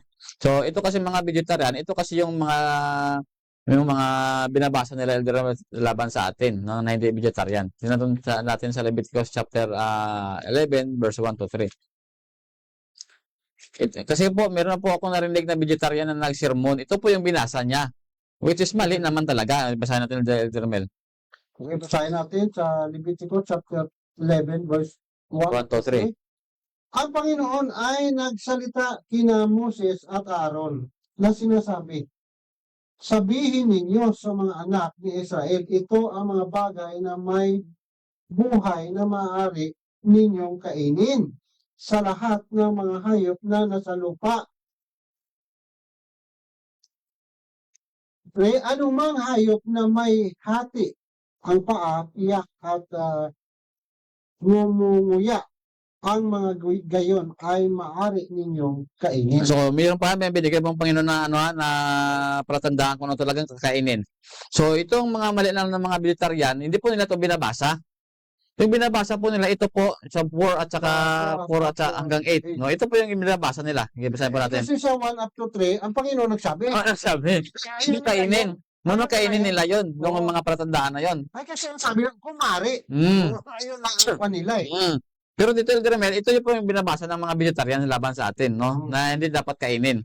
Gayon man, huwag ninyong kakainin ang mga ito sa mga umumuya o doon sa mga may hati, ang paa, ang kamilyo. Ito yung binabasa nila. Umumuya, ngunit walang hati, ang paa. Ito ay marumi para sa inyo. Hindi din naman natin ito kinakain. Pero ito yung binabasa nila laban sa atin. Mali po ito. Mali po yung mga binibigyan yung Bible verse para po ipaparatang lang na mali talaga yung kumain ng karne. Ay ang pa naman kasi Elder, sabihin nila, ay nandun naman kay Ellen G. White. Mamaya po, tingnan po natin Oo. yan. Mamaya po. Hindi naman talaga maganda magkain ng laman. No, tingnan po natin mamaya. Diba? Mamaya. Yun Tingnan ang natin mamaya. ano nila. Tingnan natin mamaya. No? Okay, So, sa verse 5. tuloy po muna tayo sa verse 5. At ang kunyo, bagaman, umuya, subalit walang hati. Ang paa ito ay marumi para sa inyo. Hindi naman talaga kumakain ng talaga Oo. Elder Romel. Bakit ito po yung mga binabasa nila? Ay, kasi para lang may dahilan May sila. dahilan sila. Oo, No. Totoo naman, Biblia. Mm. Sabi na marumi talaga yun. Oh. Verse 6. At ang libre, bagaman umuya, subalit walang hati ang paa. Mm. Ito ay marumi para sa inyo. Hindi naman kami kumakain yan. Verse 7. At ang baboy, Mm. ito mga kapatid sa ating mga Roman Katolik kung may nanonood sa gabi ito po, sabi at ang baboy, Mm. bagaman may hati ang paa at biyak, subalit hindi Umuya. umuya, ito ay marumi Mm. para sa inyo. Ito yung binabasa ng mga Dapat sa atin na kumakain ng malinis. Huwag ninyong kakainin ang kanilang laman Mm. at huwag ninyong hinpuin ang kanilang mga bangkay. Mm. Ang mga iyon ay marumi para sa inyo. So, ito talaga Elder Romel, no? Ito talaga yung baboy. Sabi na pinuwag yung hawakan, yung kanyang... Naka-specify Oo. talagang baboy, no? Sila, Pero, ngayon Elder Romel, may kumakalat na yung sabon palang... ano ba yan? Yung sabon na ginagamit natin pala, yung Dove, ay galing pala yun sa baboy. Sabi ng Panginoon, Baboy pala yun. sabi ng Panginoon, Baboy. sabi ng Panginoon, huwag niyong hawakan, huwag niyong ipuin. Pero sa buong katawan natin. Talagang daya, talagang tawa yan. Ay, nako naman talaga, Elder Romel, no? Ay, bangkay nila, huwag yung... Hawakan, huwag mong ipuin kasi madumi, tapos pinapahid natin sa katawan natin, Elder Romel. Ano naman yun? Right, kasi ang ingredient niya, taba ng baboy. Kakawa naman, Elder Romel, no? Kahit Sabi na isang tayo niyan. naisahan tayo ng Elder Romel, no? Hindi natin alam. Gumagamit din kami ng dab. Ako din nga, nung college ko, maganda sa balat. nung college ko, yung ginagamit ko, yung dab talaga. Dapat No? malalaman natin Oo nga. na ina-apply natin. Yung iba pa ring sabon, baka ganun pa rin, no? Hindi natin alam. Hindi natin alam, no? So, So, kaya, Elder, siguro, mabuti na lang, magkalamansi na lang tayo. meron po dyan, Elder Romel, no? Meron po dyan kung paano talaga gumawa ng sabon. Homemade na soap. No? Meron yan, no? Meron yan. Kapatid, sino bang marunong dyan sa mga nanonood? Marami yan sa Facebook, Elder Romel. Marami dyan. So, gagawin Maraming tayo? ingredients. Titignan natin. Oo, sige. Titignan natin. Mga kapatid, tulungan natin. Para makaiwas. Para makaiwas po tayo dyan sa mga, sa mga paglilinlang ng kaway. No? So, alam kasi ng kaway, hindi nyo kinakain, Hindi nyo Ito, sabi niya, hindi nyo hinahawakan. Ito, tingnan nyo, inaamoy nyo pa nga eh. Bango. At saka maganda sa balat. Ayan pala. Ay nako, mga kapatid, saan po tayo? Grabe talaga itong jablo na to. Okay. No? Matalino pa talaga sa Talino panglilinlang. sa panlilinlang. Matalino talaga. So, ito po mga vegetarian, no? Huwag nyo pong basahin sa amin to. Kasi po, hindi naman po kami talaga kumakain yan. No? So, ito pa rin sabi ni Miss White. Ano talaga yung problema? Yan. Ito talaga, sabi ni Miss sa Councils of Diet and Food, page 133, no? Paragraph 1. Overeating is the sin of these ages. Overeating pala, Elder Romel. Pero, ibig sabihin kapatid, kahit na gulay, prutas, kinakain mo, hindi ka kumakain na laman, pero pag sobra, sala. Ano rin? Mali pa rin. Mali pa rin. Kasalanan pa rin sa Panginoon. Kasi po ito sabi ni Ellen White, Elder Romel, the Word of God placed the sin of gluttony in the same catalog with drunkenness. Ibig sabihin, Elder Romel, pag ikaw po ay kumain ng sobra kahit vegetarian pa, lasinggero ka pa rin sa harapan ng Panginoon. Kaya mga kapatid, kahit vegetarian o hindi man, vegetarian, kaya kailangan pala, hindi pala sobra-sobrang pagkain. Yung kaya lang sa ating katawan. Nakita mo ba, Elder Romel, pag ang lasinggero, pag ang taong lasing na lasing, pag kumain, di ba, parang baboy na rin? Oo. Grabe yung kain niya. No, na-experience ko yun noon, no? Pag ako po ay nalasing, Elder Romel, no? Tingnan nyo, malaki pa rin. Grabe yung kinakain ko. Magliit itong No? tiyan ko. So, yan po, yung overeating po talaga, no, is a sin, no? At yan po ay ikaw ay lasinggero sa harapan ng Panginoon. Hindi ka naman umiinom talaga ng mga alcoholic drinks, pero lasinggero ka sa paningin ng Panginoon kasi po, ikaw po ay kumakain ng sobra-sobra. At saka kung tingnan natin, Elder, yung Daniel chapter 1 kanina, Mm. 10 araw nakita kay Daniel na mataba siya nung nag-vegetarian siya.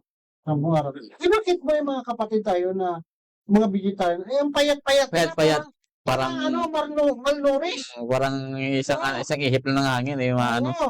parang hindi tama yung kanilang Hindi, sinasabi. mali. Oo. Mali din yun. Mali yung pinapakita nila Elder Romel, Oo. no? Naku Kasi po, naman. iba po yung pag-describe ng Bible kina Daniel, no? Sa pinapakita po ng mga vegetarian ngayon. Kasi, ang iba, ay, kahit mantika, ayaw na daw nila, Mm. mga ganun, mga sibuyas, sila na rin nag-aaral ng sarili nilang pag-aaral. Parang ano, no? Parang, kaya mga kapatid, no, mga kaibigan natin na mga vegetarian dyan, kailangan po pala, kahit vegetarian, kailangan po magiging mas maano tayo, Wise po tayo sa pagkain, ah. maging wise po tayo. Hindi po tayo talaga na sabihin na, vegetarian ako, eh, ako na ay maliligtas, kami lang magiging matranslate, mga ganun. Hindi po. So, hindi po kami lumalaban sa tinatawag na vegetarian kasi kalaban po natin ng Panginoon pag hindi tayo sumunod talaga. Kung kaya mo, hindi naman kasalanan na kung hindi ka vegetarian, wala ka namang mababasa na pag hindi ka vegetarian, ay kasalanan ka. Kasi sa iba, Elder Romel, pag binasa po kasi nila kay Ellen White na health reform, akala na nila mag-vegetarian na. Oo. Yung health reform po dyan, sabi ni Mrs. White, baguhin po natin yung lifestyle. Huwag na po tayong kakain ng mga karumal-dumal na pagkain noon. Na kinakain noon. Nababasa ko din yan, Oo. mga baboy pala yung mga sinasabi doon. Hindi po yan mga ano Hindi talaga. naman sinasabi doon na baka o ganun. Hindi. Kasi sa ibang ano niya, na ano ko na eh, yung may Ilonggo ako noon na kuha. Hindi ko na nga nakuha kung saan na ba yun. Parang mahimiram yata noon. Sayang eh. Ang nabasa ko talaga doon, yung mga maruruming hayop, yung baboy, na talagang hindi talaga dapat sa atin yan. So, hindi, why na, hindi yan. Ay, sinabi naman sa mga isda, kasi ang mga isda ay ang dagat natin ay magiging polluted. Matalino na pa naman po ang mga tao ngayon. Kasi po meron na pong device na nalalaman natin na merong red tide o low tide, red tide, no? Pag meron pong red tide, nagbabala po yung ating government na may red tide, diba muna tayong kumain, no? Di ba sa kung babasahin lang talaga natin Leviticus chapter 11, bilong at chapter na yan, may piniprescribe naman ng Panginoon na isda mga pwedeng makain. Hindi makain. Kasi, di ba, yung sabi mo nga, may sinabi ka noon na sa science, na bakit, ano ba ang bintahan ng may himbis sa wala, na sa isda. Pag pumunta sila ng ano, kasi po meron po yung kasing Elder Romel na ano yun sa katawan, no? Oo. Kahit anong ahayop, may design po yan, kahit po yung mga baka, kambing, no, kalabaw. May design pong binagay diyan yung Panginoon na para po hindi po sila maging marumi. Ayan. Sa loob ng katawan, no? Kaya po na-study po yan ng isang atheist natin pastor. Kasi po noon naging Adventist. naging atheist po siya noon, naging Adventist. Naging pastor pa. Ni-research po nila kung bakit po ganoon yung pagkasabi sa Leviticus 11. So na-found out nila Elder Romel na meron palang nilagay yung Panginoon doon na special sa katawan ng mga hayop na yon, kung bakit na-consider sila na clean sila. Kahit na kumakain sila ng dumi. Oo, ng dumi.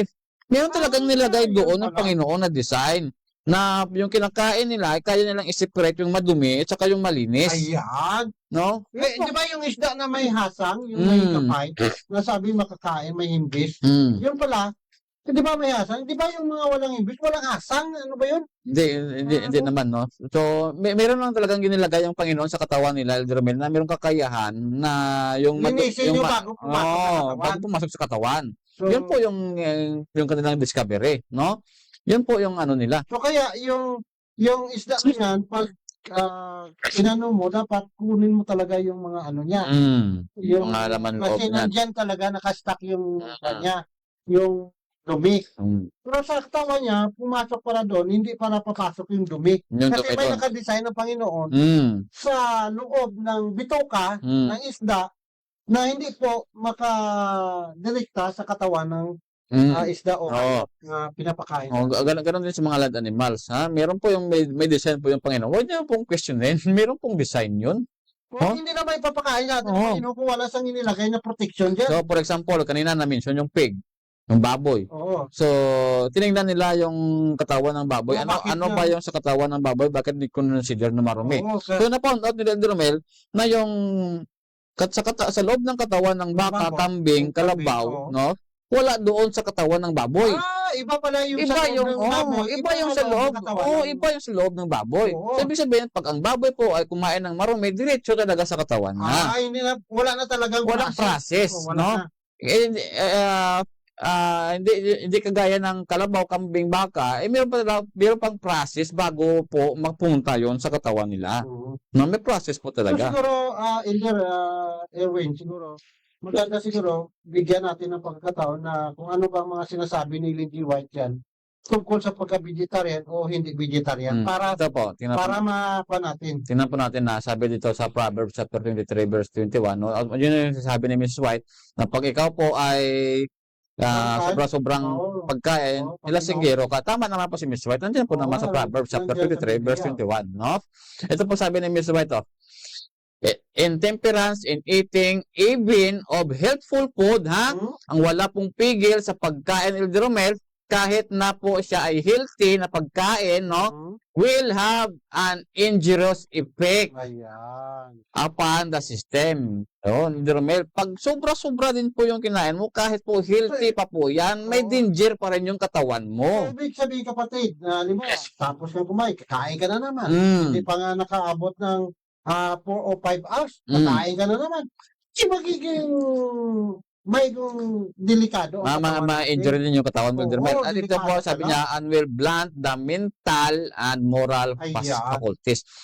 Hindi lang po maruming animals yung nagpapapurol ng ating mentalidad, pati na rin po, Elder Romel, pag sumubra po yung ating pagkain. So, ibig sabihin ni kapatid, ni ating propeta na si Lindy White, ay hindi po ang issue diyan na kung anong kinakain mong vegetarian o kumakain ka ng malinis na pinapakain ng Panginoon.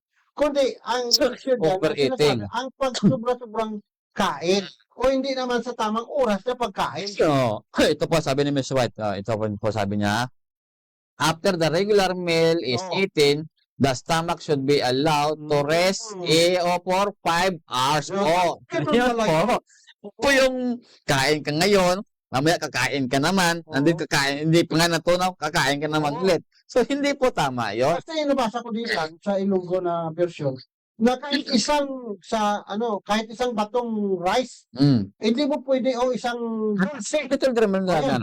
nothing should be eaten between meals, no confectionery, Ayan, ito. nuts, fruits, or food of any kind. Ayan. Dapat wala po munang papasok sa loob ng katawan mo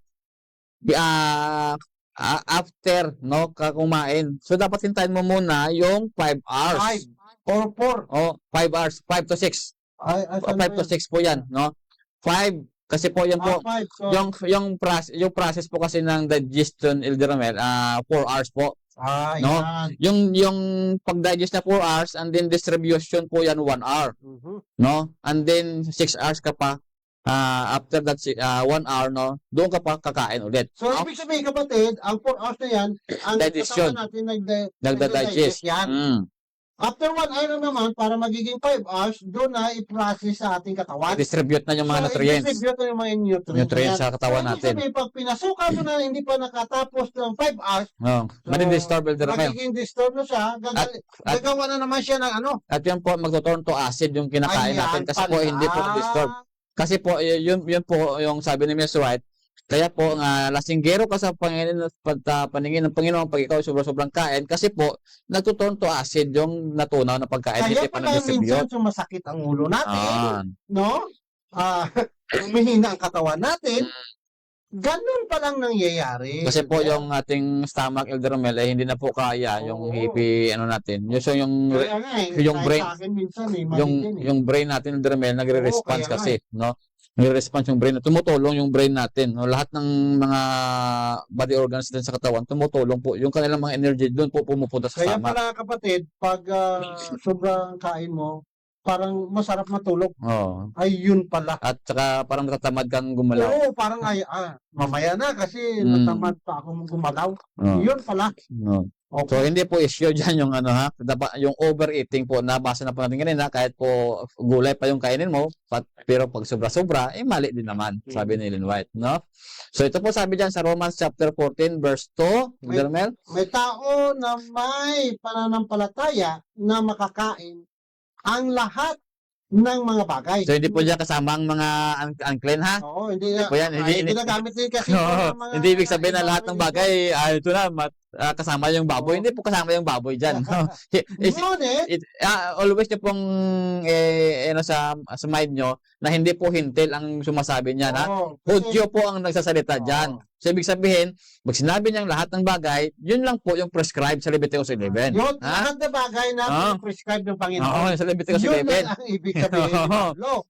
Ngunit, ang mahina ay kumakain ng mga gulay. Oy, mahina pa pala yung kumakain ng gulay. Ano ibig sabihin mahina?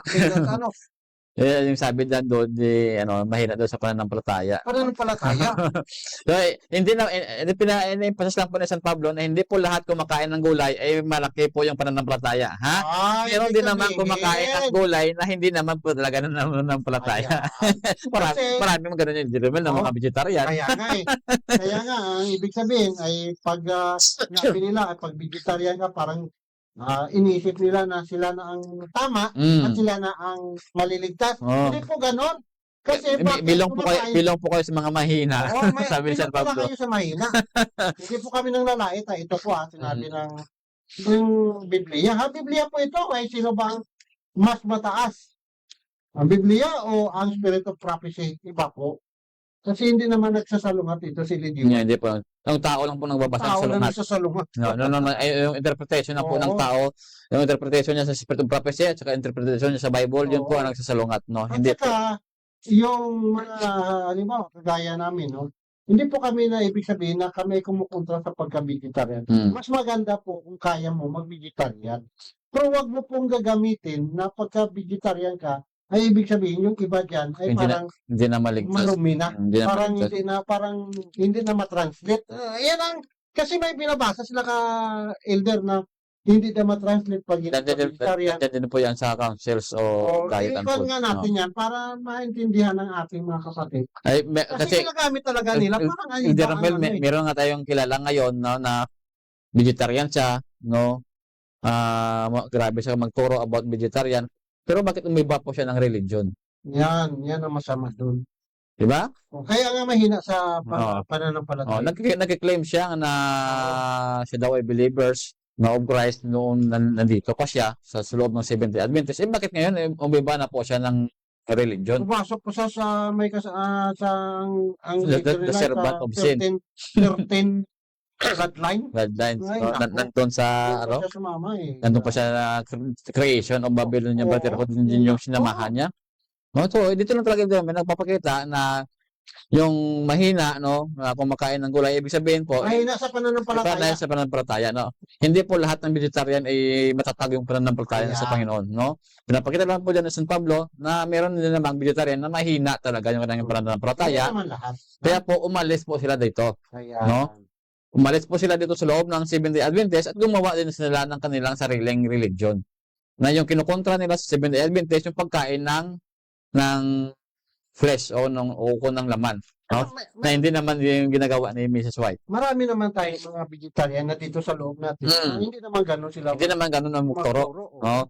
Meron din naman sinasabi na pag once kumain ka ng karne, ilagyan mo rin ng gulay. Oo, dapat no? gulay. Para yung sobrang kinain mong karne, mapapalabas po ng gulay sa katawan mo. At saka may limit naman binigay si Lindsay White na kung ano lang kalaki ang karne ang kakainin natin.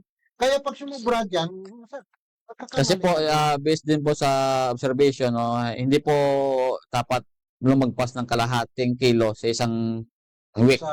Sa 1 week. 1 week. Yung 1 week po niyan, dapat po hindi ka po susobra ng kalahating kilo kain ng karne. Ibig sabihin, maliit lang talaga yung government. So, ibig sabihin, kahit kumain ka pa ng araw-araw, basta hindi lumagpas sa kalahating kilo sa isang week. Wag kang pumunta, kasi sabi nila mga 455 grams lang eh. So, ibig sabihin, hindi aabot po ng kalahating kilo yun. No? So, ibig sabihin, more ang gulay. More ang gulay. Okay. No? So, kaya po maraming Seventh-day Adventist na may mga sakit kasi po na may misinterpret nila yung Biblia, Elder Romel. Ayan. Sabi nila, okay naman pala kumain nito ng baka. Sige, kain sila. Sa isang araw, Elder Romel, parang 5 kilo yung kinakain nila. No? Bawat So, yun, kain. yun po yung mali doon. No, yun po yung mali. No, so dapat po hindi ka lang po lalagpas o hindi ka po pupunta ng kalahating kilo. No, diyan ka lang po sa mga Basta sa 450 isang grams. week. Oh, 1 week po 'yan, ha? Kalating kilo, okay yun.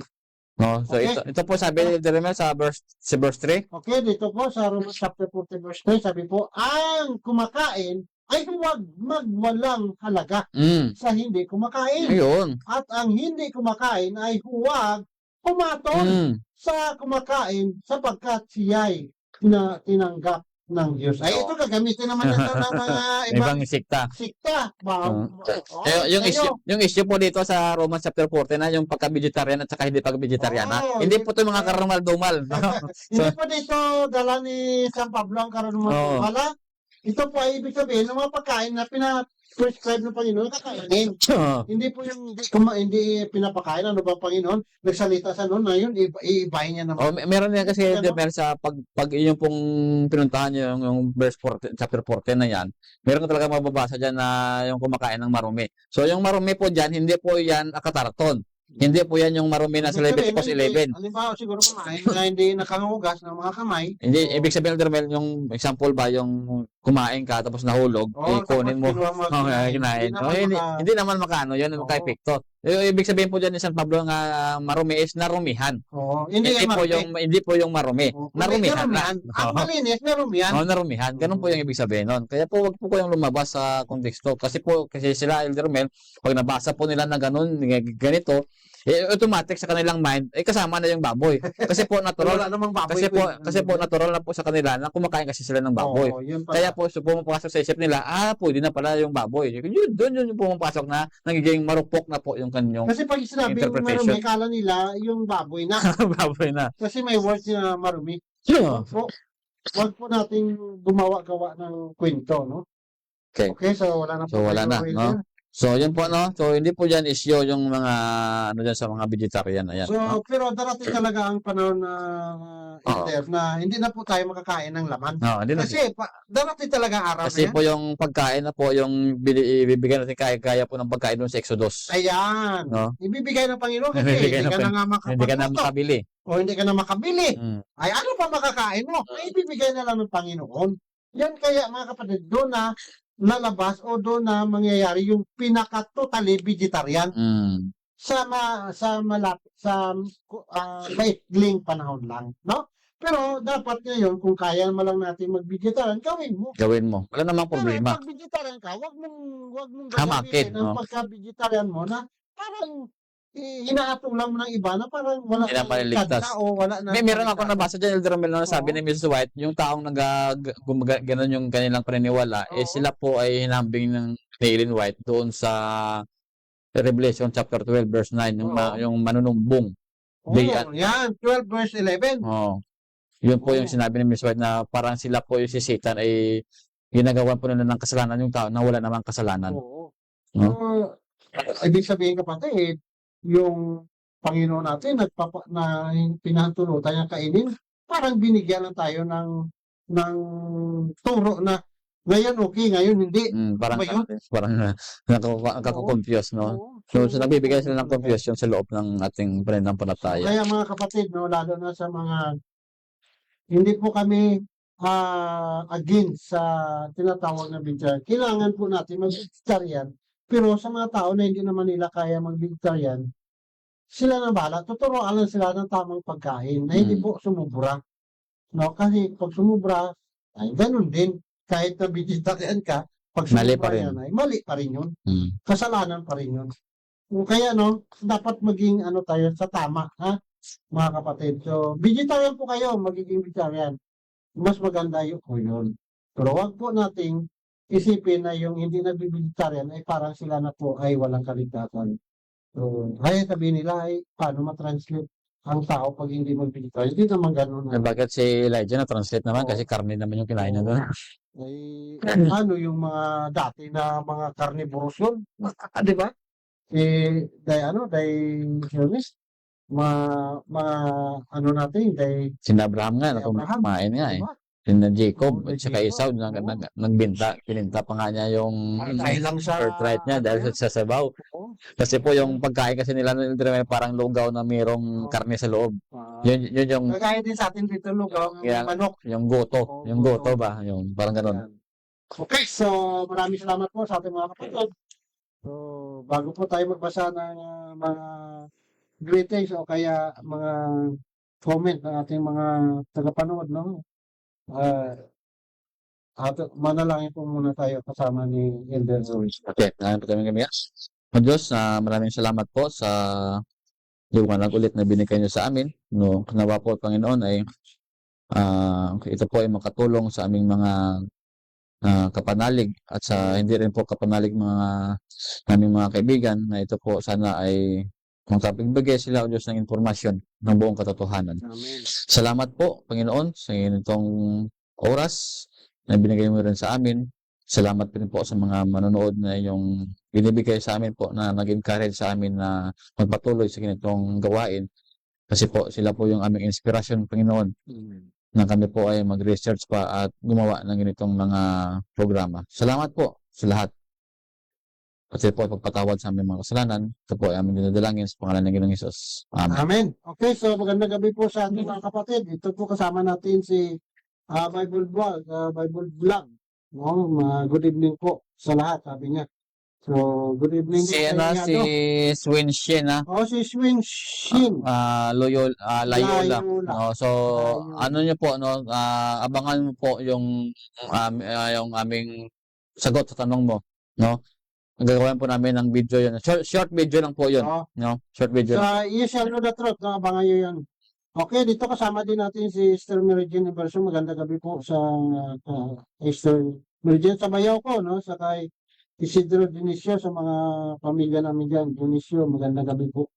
Sa mga kapatid natin, sa mga kaibigan natin na hindi natin makikita dito sa stream, no? Magandang gabi. Kanina, nandito pala si Iada.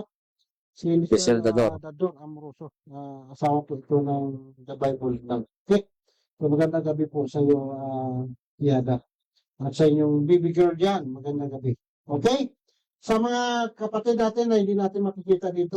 Yung mga silent viewers natin po. silent viewers. So, magandang gabi po sa inyo. Maraming salamat po sa inyong panonood at sana po i-share po natin. Huwag po tayong matakot o huwag po tayong tubiling sa pag-share ng ating programa sa History and Prophecy Ministry. So maraming salamat po sa ating mga followers, sa ating mga likers, sa mga sharers natin. So maraming salamat at good night sa lahat.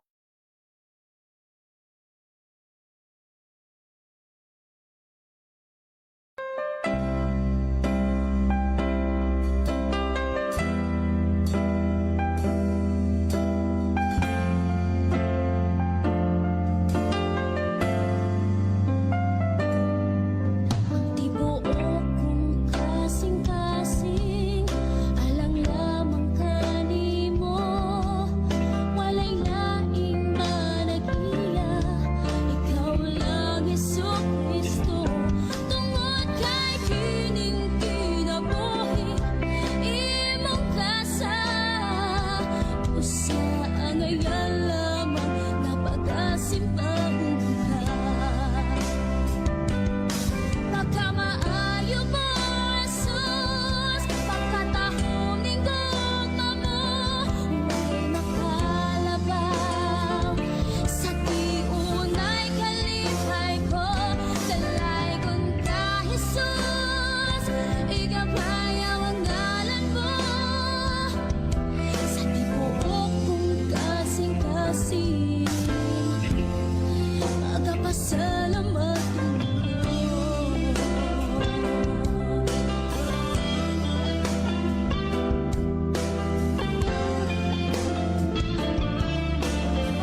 sa